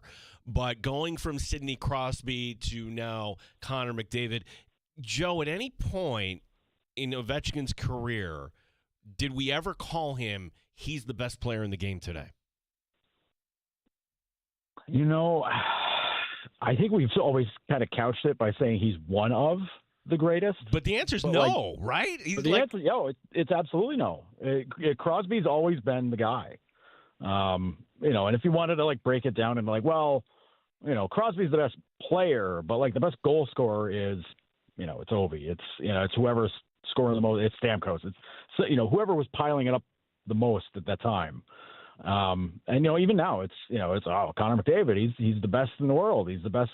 Which is probably true, but it's never been Alex by himself. He's always just you don't want to say he's one of the guys. He's just another guy in the league, which is very far from true. But yeah, you're right. He's never been the it guy. It's just when the Caps came to town, you're like, oh man, we gotta see Ovi. Like that was what it was. It wasn't like I'll go watch this team play anywhere because of this guy. Like Crosby had that kind of pizzazz to him, and it showed through in like the special event games that happened. Penguins were always involved. Like every other one, the Penguins were in it, and the Caps didn't have quite as many. They had the Winter Classic in 2011. They had another one down in Washington, and they had some Stadium Series stuff, like whatever. But like, Alex has never been the absolute number one guy, and it's kind of crazy to think about because he just broke a record that seemed unassailable. Well, it's crazy, but then when you think about some of the players that we're talking about, let's talk about Gretzky, let's talk about Crosby, you could talk about Lemieux, you could talk about McDavid. I mean, these are guys that are high-skill players. And when I watch Ovechkin's game, yeah, of course he's skilled. He has an unbelievable shot. He found a spot that was indefensible. Like, he basically picks his spot, and he scores from that spot at will if you leave him unguarded there. And it's been that way for the majority of his career. Is it as simple as that we just see a speed in McDavid and a skill in Gretzky that we maybe don't see in Ovechkin, although we recognize that now he is the greatest goal scorer of all time? It's always been funny with Ovi, and and for Stamkos to a lesser degree, and even Tage Thompson now, where you see a guy like that with a shot like that left alone in an area where he scored hundreds of goals by himself, and you're like, well, this is easy to stop. Go out and get in front of it. And it's like, well, you do it. No, you do it. No, you do. It's not a shot you want to get in front of, and it's easy to lose track of him because he's not getting the puck touches like on a power play. He's not getting all the puck touches. The puck doesn't go through him. If you're busy focusing on like where, who has the puck and where it's going and who the setup guy is, it can be easy to forget about Ovi. Like it's crazy to say that, but look how often he's been left alone. How often Stamkos was left alone all those years in Tampa. How often Tage Thompson finds himself alone nowadays. It's pretty remarkable that you can make a living out there, and that's not to say that's the only reason why he scored 895 goals. It's not just the empty netters. It's not just one thing. It's everywhere, and like, I'm pretty sure, like, if there's a record that he's set already that will never be touched, it's shots on goal. Because nobody shoots more than Ovi, which is, it's quote unquote easier to score when you keep shooting the puck, but like, nobody shoots it like him. Nobody's ever shot it like him. Like, it's something else. And there have been plenty of guys who have been able to really bring it. Brett Hull, like all these guys with these incredible shots, but Tell me that Ovi's shot is the same as any of those guys. It's completely not. Joe Yerdon, Bleacher Report. Also, you can read his work on Noted Hockey. Our guest here, April 7th, and the Sabres are eliminated. How is this possible, Joe? Honestly, can they just lose tomorrow night? I don't want any hope here. Well, they're playing Carolina, so that's a pretty foreboding opponent for them. They've not done well with the Hurricanes, but it's I know it's very easy to get jaded and to get cynical and to get bitter and just be like, classic Sabres. This is what happens all the time. They're out of it. They have a great last month, and they're still out of it, and it's just they're ruining their draft, all this stuff. But look how long it's taken for them to play the style of game that I think Lindy Ruff hoped was going to be in place within a month. And, it took them 50, 55 games, whatever it was, to get to this spot where it's like, oh, yeah, no, they're taking care of business.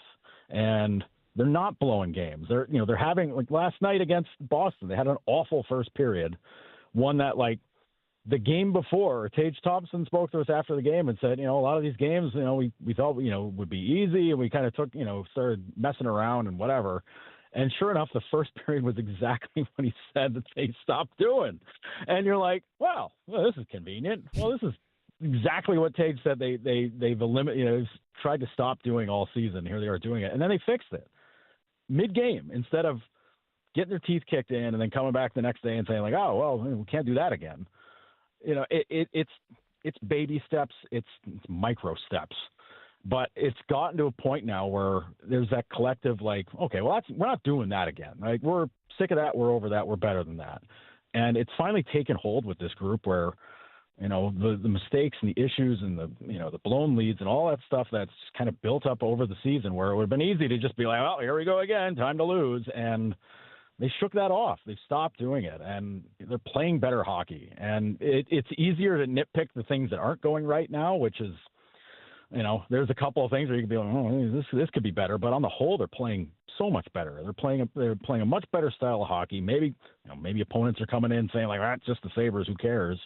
But are you telling me that all these top teams that they've beaten in the last month are the kind to take their foot off the gas? There's no shot. Like Edmonton, Vegas, Winnipeg, Tampa the other night. These are teams that classically thump on them all the time when they're playing good or not, and they took care of business. And it's it's very hard to sell hope and to say like, well, next year it's going to be different, but it's good to see, and you're hoping it's something that can carry over into next season. And seeing's believing, obviously, and talk is cheap, but it's encouraging. At the very least, it's encouraging for now.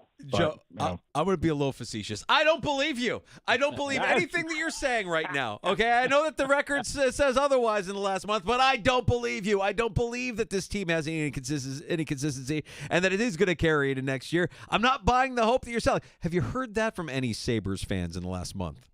I've been hearing it for the last 5 years.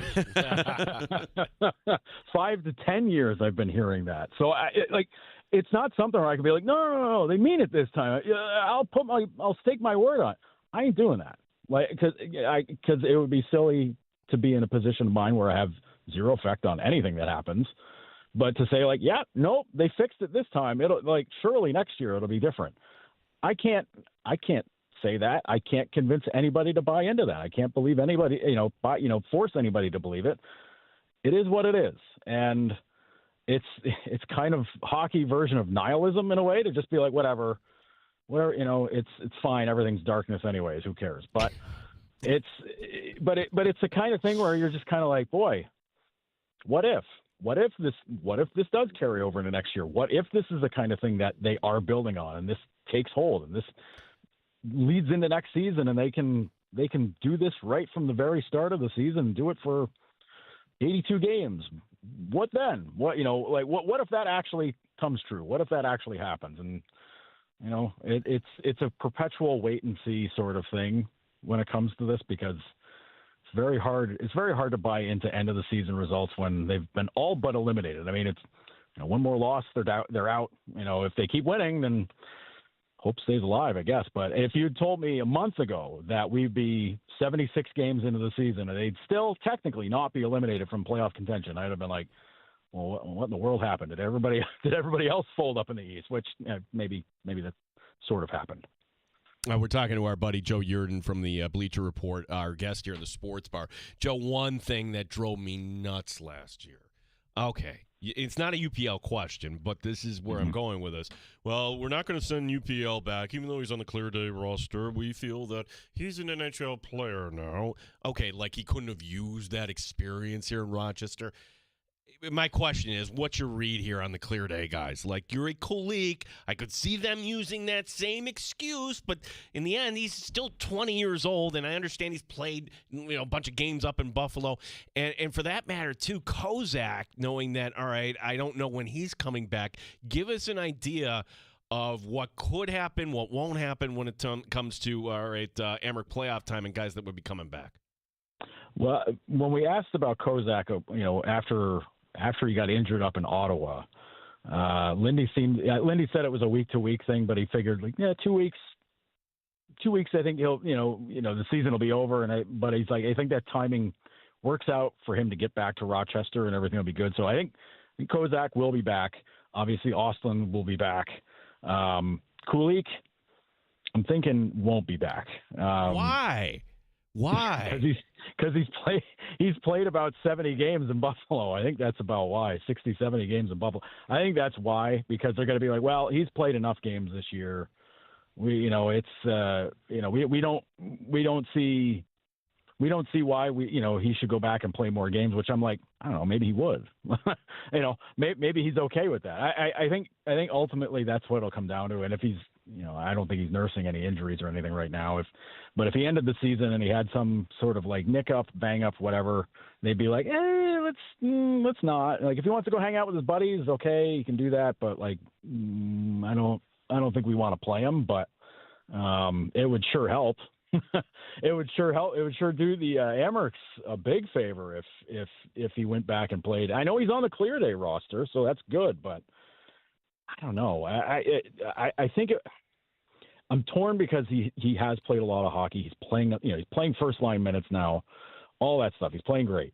But at the same point, sure would be nice to have him help Rochester get over the hump and maybe win a Calder this year. It would be really cool to see, but I don't know. This feels like the classic situation where he's played so much and such big minutes in Buffalo that they're going to be like, let's kind of ease off the gas a little bit with him. Joe, with everything that we're talking about here, including the encouraging last month or so of play from the Sabres, is it a best-case scenario or a worst-case scenario for this organization to run it back this offseason? You mean like not make any adds or major subtractions or big trades? Or I'm anything not talking about roster. I'm talking about front office and leadership. That's a big I've been feeling and thinking for the last couple of months. I don't think we're going to see any changes there.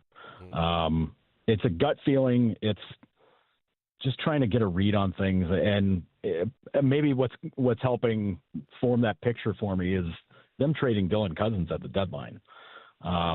Because I think if you're thinking about making a move at GM or whatever, what have you, that's not a trade you let your current GM make, especially being essentially out of the playoff race. Like that's a big move for the future. That's a big move for now. That I don't think you allow your GM. If you're thinking you're going to let him go at the end of the year, you don't let him make that trade. That to me, that flies against a lot of how they've handled things in the past, of course. But I just don't see them making any huge moves front office wise. I think roster wise, maybe things are a little different there, but I don't think you see any moves. I know some of the assistant coaches have contracts coming up. We'll see if they come back or not. But I mean, Lindy's got one more year left on his contract. There's a lot of questions there, but well, let me put you now in the business side here of the Sabre office, because here would be my concern. Okay, we're going to run everything back in the roster, and you know what? We finished strong, but we quite missed it. Please renew your season tickets now. We had Matthew Fairburn on last week who did a piece here, Joe, and I mean, when you consider all these factors, and again, we're a sports show, we also have to acknowledge that, going over the border right now might kind of hurt the Sabres ultimately. And also, you are being asked to, pay money for the bills and everything else, that we could see a decline here. What is your level of what should be the level of concern here from the Sabres in terms of the box office? Because right now, comparatively speaking, in the league, they're 30th in attendance. I don't see this getting any better with what's going on in the world here, Joe. No, and I think it should be a major worry on their part. The border stuff especially. It's got to be a serious concern. And what hurts too is that no matter how fun, exciting, cute any marketing campaign goes, it all comes down to winning. Like you can run the greatest ad campaign in history to sell tickets and to sell seasons, the whole thing. But if you're not winning it, at this point now, where we're 14 years deep into a drought, people are tired of messages. They're tired of all this stuff. They don't want to hear it. They want wins. It sounds so simple to just break it down that way, but like they have to have the Al Davis mentality here. Just win, baby. Like that's the only thing is going to get people to come back. I mean, and they've got the proof of that. Like 2 years ago, they played fun hockey. They got within, as close to the playoffs as they'd ever been in 15 years. And people bought in. They're like, well, if it's going to be played like this and they're going to be fun to watch, they're going to be exciting, I'm back. I'm buying seasons again. I'm doing it again. And then, last year happens. Everybody's like, big mistake. I'm not, you fooled me once. I'm not getting fooled again. That's the biggest thing. Like if you win games and you show promise and you're playing exciting, fun hockey, people want to watch. People will come. And, maybe if people haven't tuned out by now, and they're watching the team, and they're saying, like, hey, maybe there is something here. Maybe people will come back. But, after what happened, last year, after the year before that, it's even that road to selling seasons might be really difficult. Joe, we were having a conversation earlier when we were talking about Ovechkin breaking the record, and this is mostly my thought that in general, when you're talking about the world of sports and sports fans, that Ovechkin breaking Gretzky's record yesterday felt like maybe it was the third biggest story. I know it was historic, and I know if you're a hockey fan, you were all over it. But, you had the women's college basketball. You have more people talking about torpedo bats than you do Ovi. Where is the health in the state of the NHL in terms of their health in making this product a little bit more accessible to a casual fan or a fan that might view the product as something that they're really not interested in, but it's around more and it's something that maybe they should check out? Overall, how do you think the NHL is doing? I think it's better than it has been. It's just when you get to this time of year, it can get crowded out because, let's face it, regular season hockey, even playoff races and whatnot, although the playoff races are kind of not there because most everything seems almost spoken for. It gets tough to fight through it because, you have the Final Fours are going on, baseball starts up, and then, it can get drowned out unless something absolutely unbelievable is happening, which, let's face it, Ovechkin pursuing and then breaking the record is that. I would have loved to have seen that promoted a lot more outside of the NHL window because everybody who watches the NHL knew about it and were keeping tabs on it and everything. And it was something that people talked about away from hockey itself. Everybody was aware of it, but I don't know how many people were tuning in for or whatever. It's a very kind of odd sort of thing. At least it happened, in the middle of the afternoon on a Sunday when I think back to when Gretzky broke it. It was 10:30 at night on the West Coast when he's pulling past Kirk McLean in LA. But I think the league is healthy, but I can tell you right now, I bet the league is rooting really hard for Major League Baseball to say, hey, you know what? We don't think ESPN's getting it done for us anymore because that's one less thing that's one less thing to compete against in the spring, and another thing that comes off the plate when it comes to promotion from ESPN, because the NHL learned if you got ESPN showing your games, the promotion that they provide is monstrous. Like, it's huge. And if baseball doesn't have that anymore, well, that's more stuff. That's more windows of opportunity on SportsCenter for the NHL to get talked about. Last one for me, Joe. Montreal gets one of those wild cards. Who's the other playoff team in? Who's the last team in the East? On the East, it's Ottawa. I think Ottawa is very close to clinching. Montreal, unless Montreal drops their last 5 games, and I think the Rangers would have to run the table essentially to unseat them. I think it's just about done right now. The West has gotten a lot more interesting because Minnesota had started falling apart, and St. Louis is playing great hockey. Calgary is hanging right there in the mix. So I think that's interesting, but it's out West, and folks out here ain't staying up to watch Calgary, Utah, or St. Louis, Minnesota, or anything like that. People just aren't doing that. But yeah, East-wise, I think it's Ottawa and Montreal, and boy, oh boy, if we got Leafs, Habs first round, baby, sign me up. Because that will just be worth it just to have the fan bases eat each other alive. Yeah. What are you working on at Noted Hockey and Bleacher Report that we can check out, Joe? Bleacher Report, we're doing a little bit of a fashion update. I'm the jersey guru. I'm not trying to mow Sarah Sivian's lawn with players dressing nice. That I can't do that stuff. I'm an idiot and I dress like a sports writer. So, but yeah, hockey jerseys, that's my jam. We'll be talking about that. We'll have that one coming up tomorrow for you. Noted Hockey, more Sabres stuff. I got a couple of stories I've been dying to write here, and I just need like 5 minutes to myself to be able to put them together.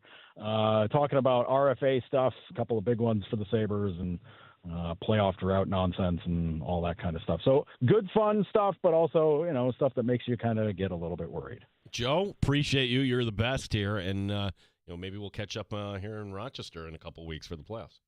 I would bank on it. I'm probably going to come out there this weekend because they're playing Laval. That's a big one on Friday. Plus Ryan Miller's in town, so that's always fun. Good stuff. True, yeah, we'll look for you, Joe. Appreciate the time, bud. Have a great night. Hey, thanks, guys. Joe Yerdon, Bleacher Report, notedhockey.com. You can get his work there, covering the Sabres, covering the NHL, sharing some of his thoughts on Ovechkin breaking the Gretzky record. Am I wrong to be perturbed? Would other organizations do this? Like, why has Yuri Kulik earned this right not to come back to Rochester, if that's the case? You have every right to be perturbed, but ultimately they're going to do what they feel is best for the organization. Honestly, I think the way they view it is this, is that, if we send him down, we're going to take minutes away from somebody else we want to look at. Honestly, that's what they're looking. Rather than who would give Rochester the best chance to win a game and then go on and win a championship, the answer is Yuri Kulik. But you know what? We kind of learned everything we needed to learn about Yuri Kulik. So you know what? Enjoy your summer. It was Koziel earlier today that mentioned the potential of the Sabres moving off of Matthias Samuelsson. I'm like, oh, getting another defenseman to pair up with Owen Power. Interesting take there. And look, with Kulik, yeah, he's played a lot of games, a lot of NHL games. Could he help us win a championship in Rochester? Absolutely. But is the organization going to do what they feel this is an organization that's going through a 14-year playoff drought, so you're more than fair and you're being upset or perturbed at how they're managing their assets because it hasn't worked. If you want to try and build a winner in Rochester, a culture of winning, then yeah, bring them down and go get a championship, kid. But I also think what you said is true, that'll take away minutes from Constantinius or whoever you might want to see develop, because it is still a developmental. I know you love the D word. You do too. It drives me nuts. But that's the state of the Rochester Americans, and there's no misconceptions about that. They wear it proudly. They have to wear it proudly. They know what they are. They're here to get these kids ready for their chance with the big boys. And Yuri Kulik graduated. I don't know that he's coming back. He's played a lot of hockey, and he's done all right at the next level. It would be fun to see Kulik and Roseanne, though, in the postseason together. That would be a lot of fun. Another postseason run with those two. Kulik is 20. I know. Don't tell me that he's tired or has had a lot. He's 20. If not now, when, right? This has to be the time. Well, tomorrow we'll talk to Mike Leone, and I know he won't give us an answer as far as like what he would like. It's not his call. It's not his call, and he's not going to say anything ill of the people making those decisions on behalf of the organization. It's his job to coach who he has. And if he's got Kulik, I'm sure he would welcome that. If he doesn't, he will have to make do with what he has. We had a couple calls that we couldn't get to with Joe Yerdon, so coming up in Happy Hour, this is your time. Happy Hour. Join us, 866-4FAN. We were talking earlier about Cook. If you have a thought about Kulik and the Emmerich playoff run, whatever it is, please join us. You're listening to the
sports leader. 95.7 FM and AM 950. The Fan, Rochester.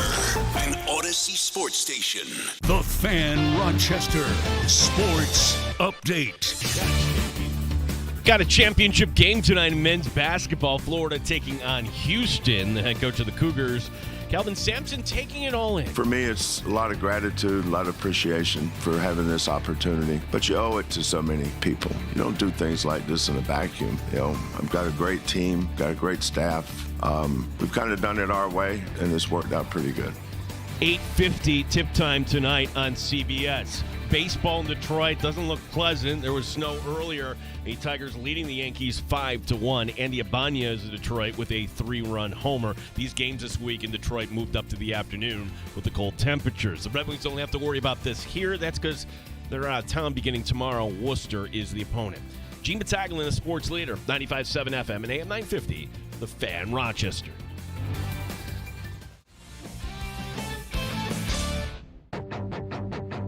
The Sports Bar with Danger and Battaglia. We will preview national championship Monday tonight. A college champion will be crowned. But enough about that. Let's talk about Duke. This collapse. I'm sorry, I'm a Duke-er. I'm not going to lie about that. Connecticut 82, South Carolina 59. The Huskies are the top dogs here in 2025. And Paige Beckers, her long-awaited national championship.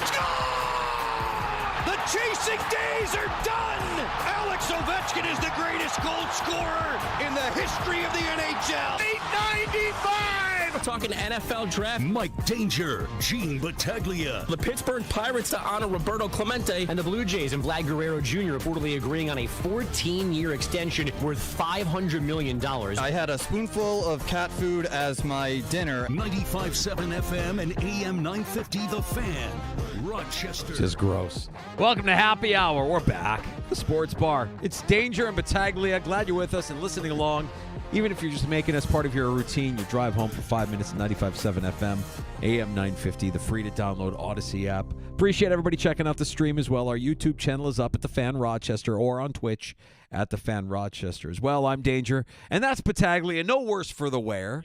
Oh, yeah, there we go. Flip the sign. Flip the sign. No, blame it on the producer here, Danger. Oh, I'm sorry. That's right. 866-4FN, 866-4326. Yeah, just had to bite the bullet. Didn't go to New York this past weekend, but you know what? There'll be other days, Danger. So back, great sports week. Got the championship game tonight. Yeah, the Masters this week. Oh, the Masters return this week. Yes! We're ready for the celebration of wealth. Not the fans, the patrons. It's not the front nine, the back nine. It's the first nine and the second nine. You know why? Because these are our rules, the Masters. You play by our rules when you come here. You put that phone away. You're not allowed a phone here. We're going to tell you how to talk about a tournament, CBS. We bought this time. We're going to tell you exactly how it's going to go. It's not the rough. It's the second cut.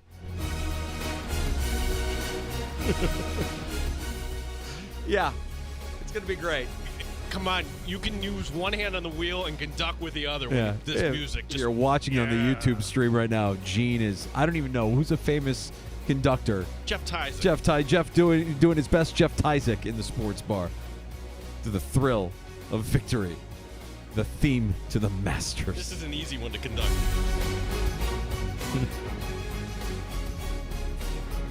Although, right now in the world, celebrating wealth doesn't seem to be, but it's okay. Yeah. You almost have to be quiet about your wealth. If you're celebrating your wealth, chances are you've got a bullseye on your back at this point. By the dip. By the dip. By the dip. By the dip. If you missed Brian Koziel, who is the host of Tea to Green, joined us in the 3 o'clock hour. See, when we go to commercial break, do you think Danger and I talk about, no, man, IVV, I don't know what's going on here. I don't know what happened. My 401k became my 301k all of a sudden. I don't want to look at it anymore, Gino. Not great. If you missed Brian Koziel and his preview of the Masters, You can get that in the free-to-download Odyssey app or wherever you get your podcast. Search out the Sports Bar. Are we to believe that all of a sudden Rory is going to rise up? Because when we last saw Rory in contention for a major, that was one of the worst meltdowns we've had in a major in recent years, and he stormed off. Do you remember that? Just peeled out of there, didn't talk to reporters. Not a good year for Rory, but this is the new and improved Rory. This is a Rory that's found family once again. My first dark horse, and he's not really a dark horse, I think he's the favorite, is Rory. Still hasn't done it. It's the best. I still love. Are we getting him on this week for the Masters stroke? Do you want me to do that? Maybe we have. They're my first dark horse. Maybe we have just to share some of his, some of his greatest hits. My first dark horse, and he's not really a dark horse, I think he's the favorite, is Rory. Okay, then here's two true dark horses. The Professor, Bryson James Aldrich DeChambeau. Okay, yeah. Bryson DeChambeau. Right. And Tony Finau. He had those as they're my dark horses. They're my DeChambeau was good back then. Yeah. My first dark horse is not really a dark horse. This is Rory. Okay. The guy that's the favorite. That was is not a dark horse. Remember just looking at you like, wait a second, did I really just hear what he said? That's our buddy Master Stroke. If you've listened to the Sports Bar a long time, then you know all about Master Stroke. And it is his week, Masters Stroke week. How nobody picked up on him nationally? Like BetMGM tonight? Honestly, they should be like, okay, here's what not to do. We welcome in Master Stroke. Yeah, well, I really think that the MVP of this game is going to be Chris Hogan. You know what he did, Masters related, is... Here's who I think is going to win at running away. They shouldn't even play. Running away! Running away. All right. None other than... Eldrick. You just Master Stroke Tiger? Why does it have to be missing the cut? Why couldn't it be some dramatic finish where some out-of-nowhere person wins and he loses? I think he's going to win easily. You think he's going to win? You said running away with it. Tiger running away with it. Yeah, like this is 1997 again.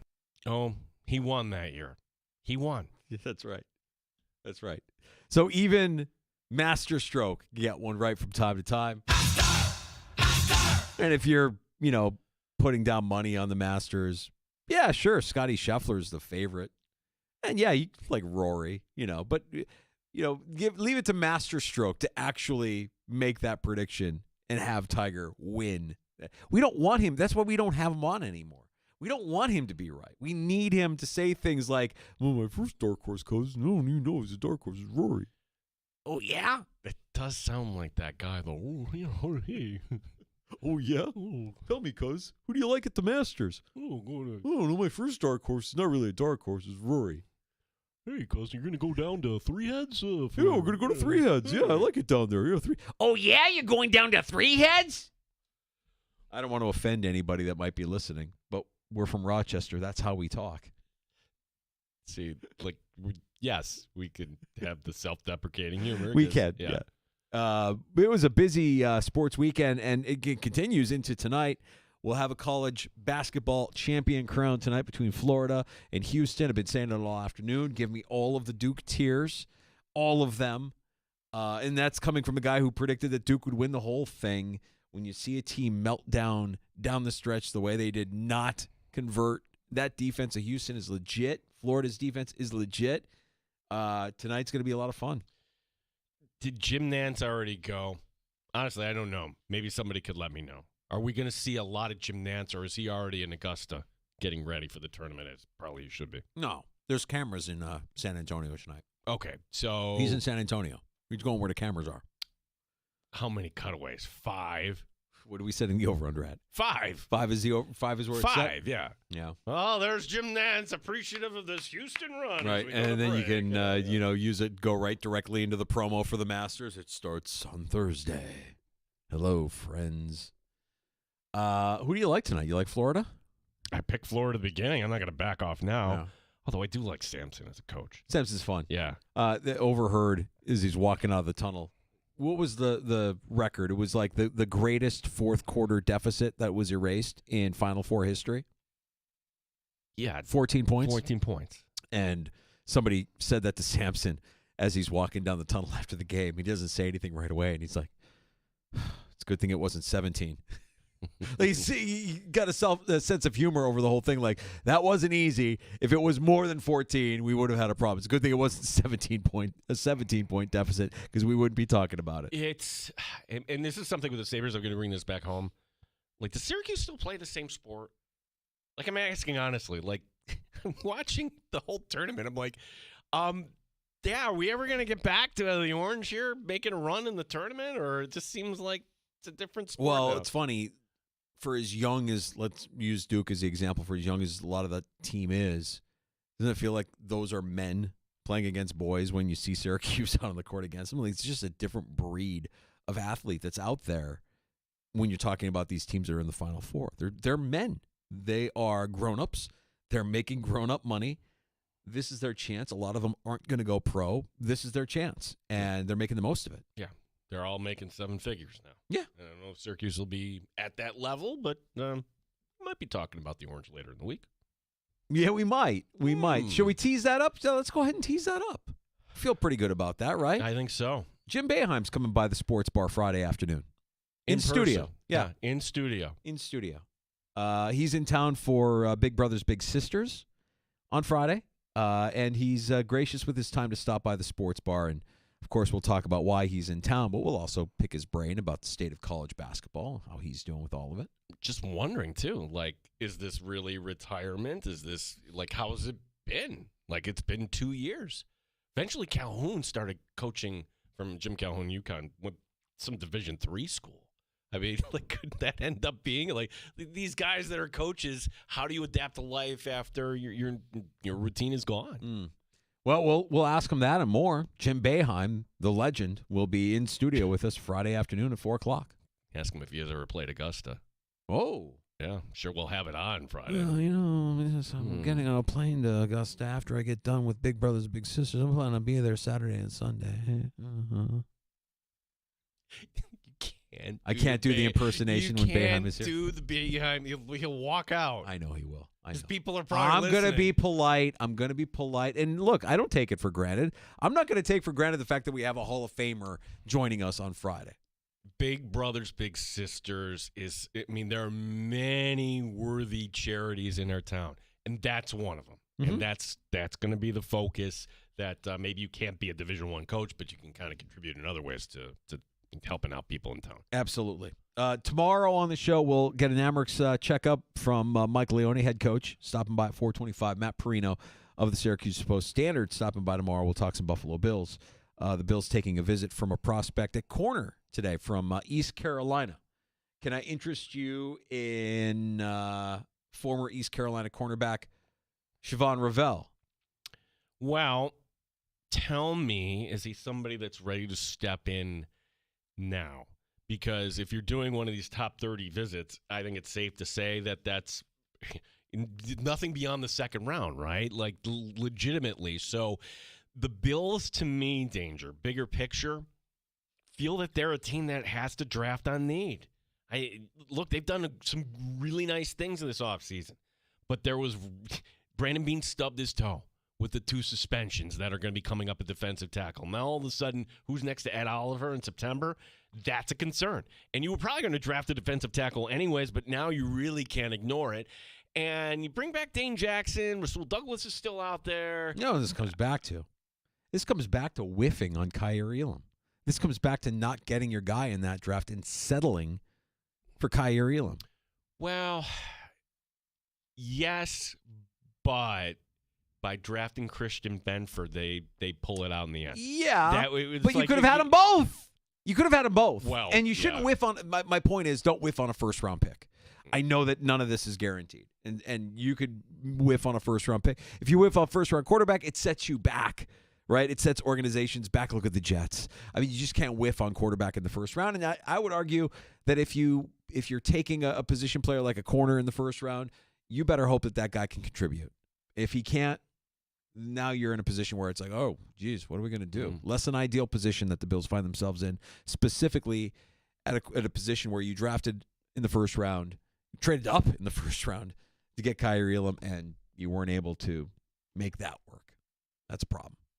But we'll see. Man, we've got 17 days now until the NFL draft gets underway, and we'll be live at Three Heads for that first day of the draft. This is all going to come rapidly. April is just kind of a crazy month because you go from tonight, you go into the Masters, and all of a sudden we're into the NHL and NBA playoffs. Yeah.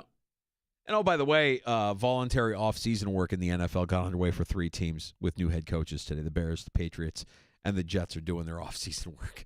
I mean, like, it does feel like the Super Bowl was just a couple of weeks ago, but it's back, and we're in full swing. Free agency is in the rear view as now we are fully focused on the draft. We'll continue to dive in on some of these prospects as we get closer and closer to the 24th. Yeah, definitely. Again, we'll be at Three Heads coming up on that Thursday, 3 to 6. So before you settle in for the draft, come out and have a cold one with Danger and I. We can share a cold one and maybe a win or two. Already getting an RSVP from our guy Chris in South Central Kentucky. So that right now, that's the longest kind of. Oh yeah, I would challenge anybody that's listening in the Odyssey app. Can you beat South Central Kentucky from furthest distance traveled to join us on draft night? I don't know that anybody's going to beat South Central Kentucky. Can we get somebody from maybe Masterstroke if you're listening? We were just talking about you. Could conjure you like Candyman, say your name enough times. Eventually, you're going to show up. Coming all the way from Tampa, Florida. We'll see. That's going to be a lot of fun. Looking forward to that. Ovechkin broke Gretzky's record. I have mixed emotions about it, Gino. I mean, I was the one that a couple of years ago, and Yurden kind of validated me. A couple of years ago, I was like, I don't think he's going to do it. I don't think he's going to break it. Yeah, and then this year, you're like, no, he doesn't break it this year. I'm like, well, and then when he broke his leg this year. Yeah. You're playing better hockey at age 39 coming off a broken leg. How does that work? Well, I mean, I have I could speculate a lot of different things, but I'm not going to say those things. Here's my take, and I mean, I'm not trying to tear down Alex Ovechkin, but put it in perspective. At no point during his, I will say, illustrious career, he's one of the best of all time in the NHL. He can say, I'm the greatest goal scorer in this time. During his career, not at any point did we ever say, that's the best guy in the game today. He's always been one of, or qualifying. He's the best goal scorer. I remember him being kind of universally hated in the NHL. Like, I'm trying to remember what that moment was, and maybe it was as simple as him winning a cup and his reaction and getting hammered with the cup that changed a lot of people's points of view on him. He won a cup with the Caps, but prior to that, I just remember him being somebody that most hockey fans just didn't really like. And we watch the greats, whether you're talking about Gretzky or Lemieux, certainly Connor McDavid in today's game with the speed and the skill. And Ovechkin, to my eyes, has always had this spot. He's just a great shot, great goal scorer, but didn't have the kind of flash that you saw out of the great one or out of McDavid or out of Lemieux or even Crosby. But you can't take away from him what he's earned and what he is, now has, which is being known as the greatest goal scorer in the history of the NHL. And did it Can't for take it away. One franchise too.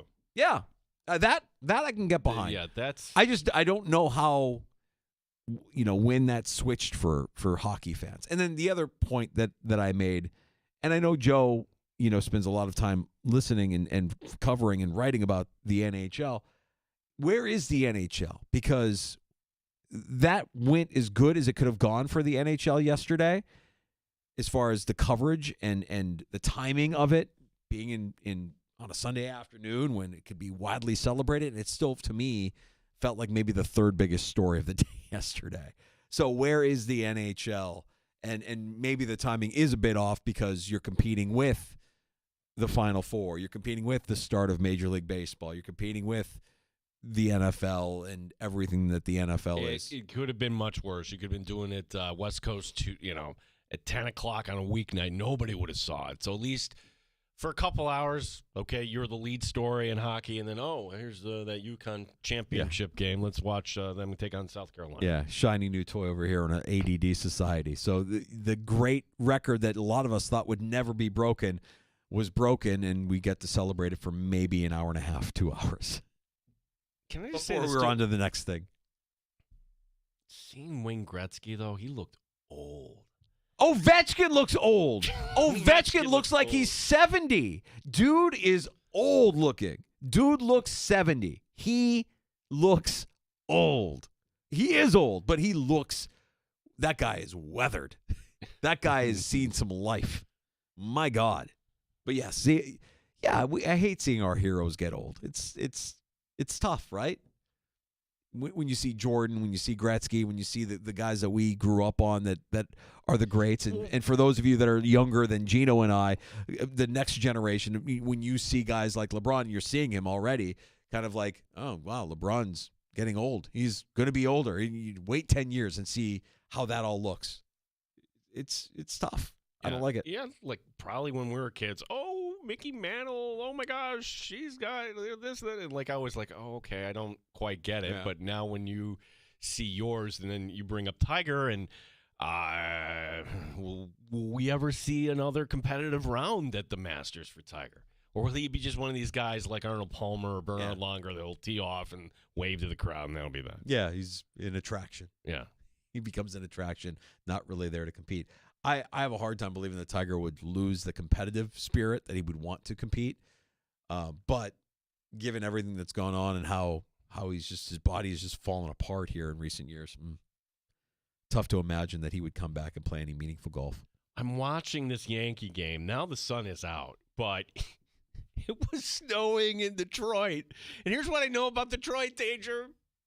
Usually what's going on there is going to be coming our way. Oh, it's going to be great. No. It's going to be great. Can't wait. No. So excited. No. I was telling the girls this weekend, you imagine how angry I would have been if I didn't get a week in the sun in February, if I didn't get out of this. Right now, I would be impossible. If I'm not already impossible. I mean, it was... All right, decline comment.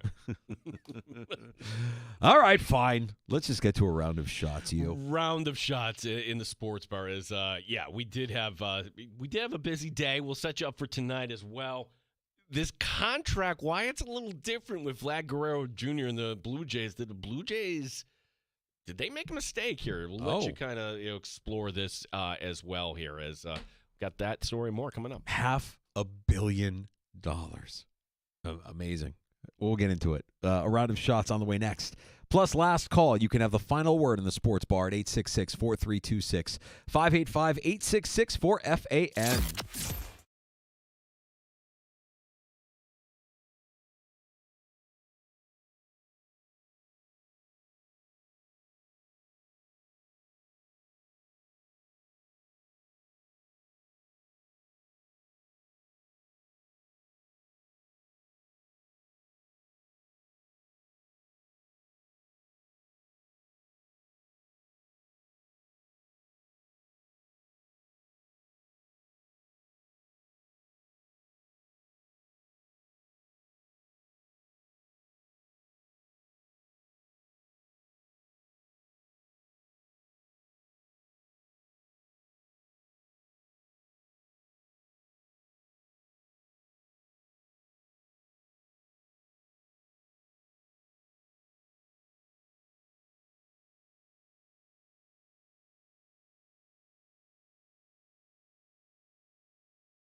Sports Update. New champion tonight, crowned in men's basketball. Florida, slight favorite against Houston. Gators head coach Todd Golden on the opponent. They're the best defensive team in America, and they have a great identity as a program of just being both physically and mentally tough, and that's something that we've tried to pride ourselves on this year. And Houston, I would say, is a great example of that. And not only this year, but Coach Sampson and his program have done it for a long time now. Meanwhile, because of the cold temperatures, the Yankee game scheduled for tonight actually got moved up to this afternoon. It was snowing earlier in Detroit. Yankees now down to their final outs. Top of the ninth, trailing Detroit 6-2. Andy Ibanez for the Tigers had a 3-run homer. The Rochester Red Wings, they are off until Tuesday. They begin a series out in Worcester. Gene Battaglia, the sports leader, 95.7 FM and AM 950, The Fan Rochester. The only way to take the Fan Rochester with you is the free Odyssey app. Download it today and follow the sports leader, 95.7 FM and AM 950, The Fan Rochester. 8:50 tip tonight. This is not kind to East Coast dads. The East Coast dad's going to be struggling tomorrow, Gino. Well, before it was, last year was 9:10. Too much. Yeah, so at least they moved it up by 20 minutes, but come on. East Coast dads need to protest. No more Final Fours in San Antonio. Keep it all on the East Coast. It wasn't this long ago, though. Monday Night Football didn't start till the 9 o'clock hour on the East Coast. I don't like that either. No. I don't like that either. 8:15 feels about right. Florida looking for their first championship since, Billy Donovan was head coach back in 2007. And Houston hasn't been to a final since Phi Slamma Jamma back in 1984. The Cougars scored 7 points in 15 seconds, flipping that game against Duke in the final minute. Truth be told, though, it was setting up that way because Duke scored just one field goal in the final 10:31, stealing their fate. Non-foul call or foul call be damned there against Cooper Flag. Tip time, as you mentioned, 8:50 tonight. It's on CBS. That foul call might have been wrong. You hit one field goal in the final 10 minutes plus? Come on. What did you think was going to happen? I mean, I know they're a good defensive team. Your best player had the ball in his hand with the game on the line, and he couldn't deliver. And Cooper Flag is going to be a magnificent pro. I'm excited to see what he becomes in the NBA. But, I don't want to say it's unfortunate that he's not going to get a title out of this, a championship out of this, but he had a chance, and he didn't convert. That's going to haunt him, I think, for a little bit here. Next Monday night, it's the WNBA draft. Life comes at you fast, Danger. Paige Buckers will be the number 1 overall pick. The Dallas Wings with the first overall pick. Buckers helping UConn win their 12th national championship under Gino Auriemma. Their first since 2016, though, which, if I do the math, 9 years. That was our first year in the sports bar 9 years ago. 9 times. 82-59, although we weren't on the air just quite yet. No. 82-59 over South Carolina. Dawn Staley was looking for her third title in 4 years. Can I just say, I don't know what the ratings are or what the ratings are going to show, but this isn't going to be anywhere near what last year's rating was, right? Well, funny you should ask. Numbers indeed can tell two sides of the story. So I don't have the numbers yet for the championship game. However, the semifinal between UConn and UCLA, third highest ever for women's basketball semifinal. The game drawing a respectable 4.7. That's what ESPN was putting out in their statement. Let's dig a little deeper here, okay? Third best ever. What they didn't tell you was that was a 65% drop from the 11.0. 11.0 Iowa LSU did last year. Now, if you go back to the Final Four that did not involve Caitlin Clark, the last one that was in 2022, well, then this year was up 44% from 2022. Stars matter. That's, I guess, my point. If you want a number, the stars matter. You can make a story and make anything look respectable, but when you had Caitlin Clark, this unbelievable talent that drew the attention of everybody and brought in casual fans, you're not going to replicate that with Beckers is a good player, but it's not going to be the same level as what we saw with Caitlin Clark. No, Caitlin Clark felt like magic and bird. That's what she felt like. But this year, okay, who's going to pick up the torch? All right, well, you have Buckers at UConn. You have Juju Watkins. Well, Buckers is gone. Watkins is going to miss the whole year. That kind of sucks. That's a concern for the sport. Who's the next one up? Nobody can seem to answer that question. Yeah. Vlad Guerrero Jr. and the Toronto Blue Jays did come to an agreement after all. 14 years, $500 million. Danger, none of it deferred. Oh. Full no-trade clause, too. That's the third highest contract in baseball history, only behind Shohei and Juan Soto. All right. Secret winner in this is Cubs outfielder Kyle Tucker. Tucker, if he hits well again this season, he'll be the top free agent this coming winter. I'm actually kind of excited about that, about Vlad staying in Toronto and being able to watch him, you would think, here over the course of the next 10-plus years. If everything goes well. He's electric. He's just a fun player to see in person. Well, especially there, it works because everybody remembers his dad in Montreal. Yeah. So, he's going to embrace that team. Now, the question is, all right, and what else are you going to do around him? And, Bichette, it's a team that got swept by the Mets, Danger. $500 million for a player. I mean, I can't believe that this is where we are with professional sports, professional athletes, that we're not talking about $1 million contracts anymore. It feels like that wasn't very long ago. But now it's like, oh no, $500 million. No, the $1 million. Golfers are making over $500 million to sign with Liv, and you got Vladdy over the course of 14 years now, $500 million. Good for him. Good for Toronto. I'm excited to see him the next time we take in a Blue Jays game north of the border. Could you have written the way Alex Ovechkin broke the record any better from his standpoint? It happened on the power play, in a place from where he likes to shoot. He did the celebration sliding face first across the ice. Game on national television on a Sunday afternoon. Gary Bettman got booed. And even the Washington or Ted Leonis, he was on the ice, but he smartly declined the invitation to take the mic. Right, because it's not about you, Bettman. It's not about you, Ted Leonis, whatever. Well, it's and to celebrate, we have this painting. Okay, that's nice. Yeah, no, I like that. I love the celebration. I thought that was an all-timer. I like that he had an opportunity.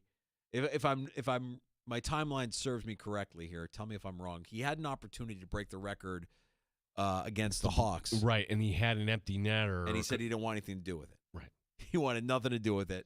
All right, that's cool. And, he's mic'd up, obviously, and he kind of draws up the play before it happens. He knew he was going to get it. And when he got that shot, he was not going to be denied. There's a lot to like about Ovechkin breaking the record, and you can't take it away from him now. He's the greatest goal scorer the game has ever seen. The fact that he's at this stage of his career, he's still a 40-goal scorer, amazes me. When you see him, you're like, my God, he looks older than Gretzky. Gretzky looks old. Ovechkin looks older than Gretzky. Lot of tread worn off of those tires. Finally, hey, you need a smile. Here, have a smile. We welcome to the world Carl-Michael Gaudreau, 8 pounds, 3 ounces. Meredith Gaudreau, the mom, Johnny Gaudreau. That's his son. Yeah. Ah, man. Yeah, that was, God, what a tragedy from the off season. But there is a little bit of a bright spot there, and you hope that some of the spirit of his dad lives on. He was actually born on April 1st, but the announcement didn't happen until today. Okay. Great stuff. And all that said, with Ovechkin, with the NHL, if you don't follow the NHL, you have no idea who we're talking about, right? No idea who Gaudreau is or what. I think probably people are in tune with what happened.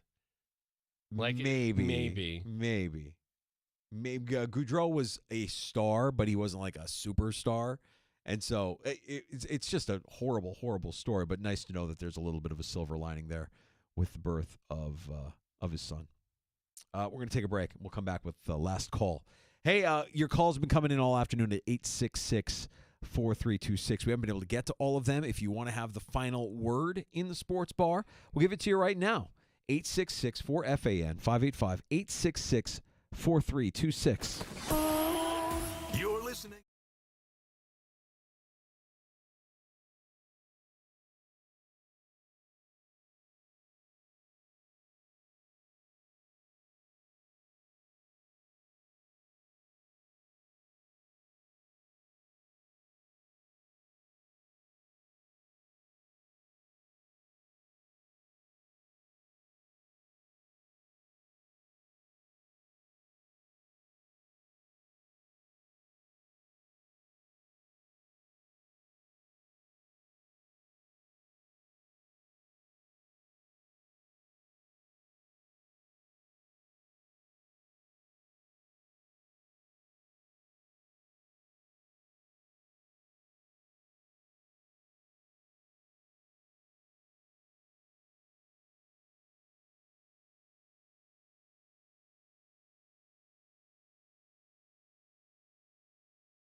Bar with Danger and Battaglia on the Sports Leader, 95.7 FM and AM 950, The Fan, Rochester. Fun afternoon in the sports bar.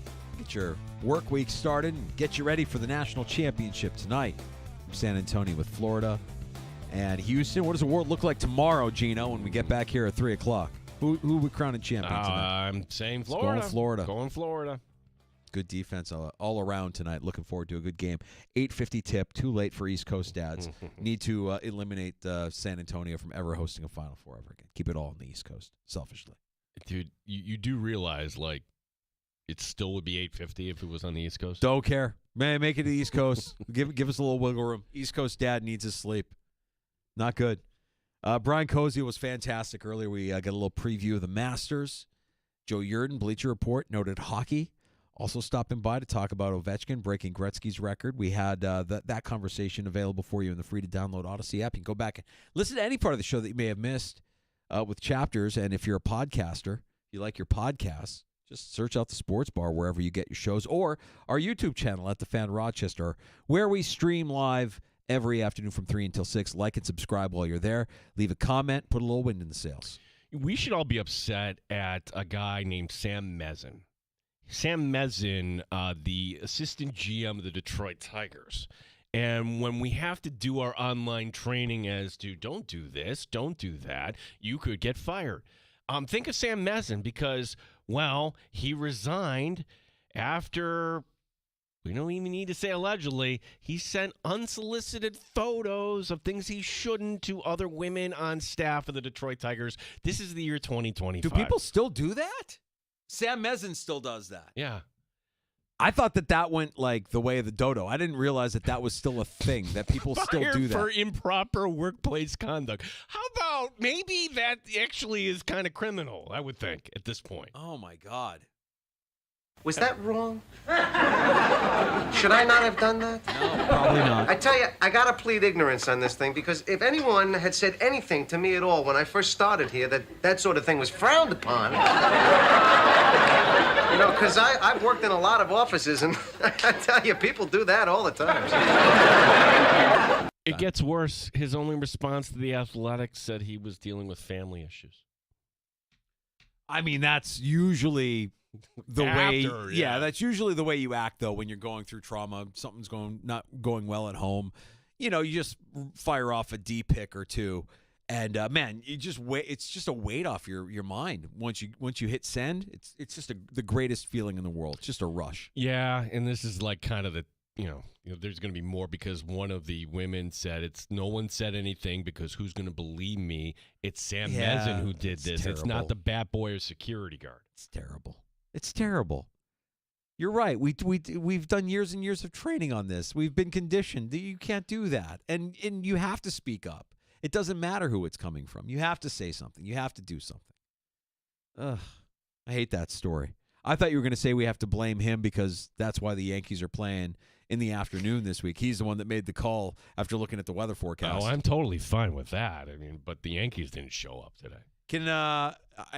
I didn't check the standings yet. I still feel like 157 wins for the Dodgers is in play, but it's a little tight. You only have 3 losses now to give. Dropping two to the Phillies. Yeah. You didn't see that coming. Yeah. You should have saw that coming. I know. I should have said the Phillies. Instead, I went with the weak Marlins squad in front of a dozen fans in Miami. All right. But 157 wins is still in play. 157-5 for the LA Dodgers with their $9.3 trillion payroll. Is that what it is? Yeah. Oh. Yeah. A lot of it's deferred, so don't worry about it. It's all good. Right. It's up there. That's trillion with a T. Tomorrow on the show, Matt Perino. We're going to talk some Buffalo Bills with Perino. What are we looking to learn from Perino tomorrow? We know we got some guys coming in for visits. We're 17 days away from the first day of the NFL draft. Mm-hmm. Perino can tell us all about his time at the NFL owners' meetings. Yeah, the world of opulence. Yeah. Yes. We'll also get a check-in from Amerks head coach, Mike Leone. He stops by his usual time Tuesday afternoon, 4:25. Mike Leone with the Rochester Americans once again playoff bound. Feels good to say that. And if they're playoff bound, that might mean that we get a a live broadcast, a live show from Blue Cross Arena here. I would say that. What do you think? I think so. Make that happen? One thing we know we're going to make happen, speaking of the NFL draft, it's our annual draft show. Day one of the draft. We'll be live from 3 until 6. Three Heads Brewing on Atlantic Avenue. Man, I feel like every year when we're there, we're talking draft, it's fun. It awakens the football spirits. If you've kind of gone dormant from the Super Bowl to now, you stop by. We chat about the draft. We speculate what the Bills could do and who's out there and who's going to get who. We'll do that Thursday, the 24th. Like I said, we're 17 days away from draft night and day one of the draft. It's so much fun, too, because if you hit the right day and you're out there on the patio. Oh, yeah. Yeah, we've had some really good days at Three Heads. So we can share a cold one and maybe a win or two. Look forward to that, and we invite you to come out. That's Three Heads Brewing, Atlantic Avenue, in the neighborhood of the arts. Make plans now. Put it in your calendar to join us there for day one of the draft. We'll be live from 3 until 6. About Ovechkin, did you see the Islander goalie actually gave him the stick because Ovechkin asked for it? Ovechkin's a collector. Yeah. Every goal he's ever scored, okay. Take my stick. He keeps it himself, 895 of them. Yeah. He won't, like, two goals from the same stick never happens with Ovechkin. Uh-huh. Yeah, he's, I just think, I don't know if it's winning a cup or what it was that kind of turned everybody on him and made him this lovable figure. I mean, look, the longevity is fantastic. He's obviously now the greatest goal scorer of all time. I just remember a time when everybody hated that guy in the NHL, and we did a sharp 180 on that. So, but tell me if it's interesting or not. Like, his plan is to take, what do you do with all this? He wants to open up a museum of me in Moscow, where every stick of all these goals and every puck that he can. So that was the question. Like they picked up on this too. Like, hey, when a home run is hit, there's a big battle, and that's going to be millions. Whoever gets that, the puck was in there. The linesman goes, gets it, and Ovechkin's in possession. Yeah, I would normally say, well, this guy's so full of himself. That's unbelievable. But I can't tell you what he means to the Russian people. They might view him through a completely different lens, to the point where him wanting to do a museum of me might actually work in Mother Russia. I don't know. I view it as like, what? You'd want to do a museum about yourself?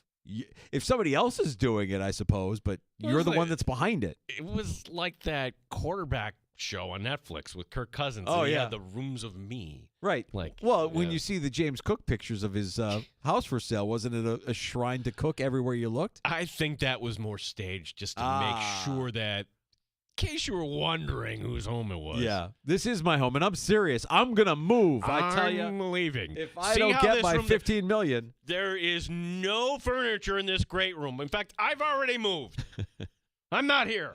Well, that's something we could discuss with Perino, because it sure sounds like there's not going to be any contract negotiations with James Cook anytime soon, according to Brandon Bean. So we'll get into that with Perino tomorrow, 3:25. Again, Mike Leone, 4:25, and we'll get a checkup on your Rochester Americans. All right, if you missed Brian Koziel and his Masters preview from the 3 o'clock hour, if you missed Joe Yurden, the Odyssey app is where you go to get what you may have missed. Search out the Sports Bar wherever you get your podcast. You'll find our guest appearances there.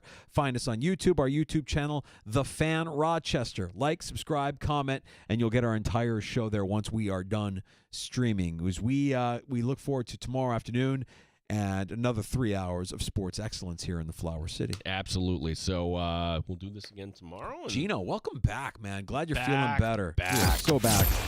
You're listening to the Sports Bar with Danger and Battaglia. 95.7 FM and AM 950. The Fan Rochester. Bills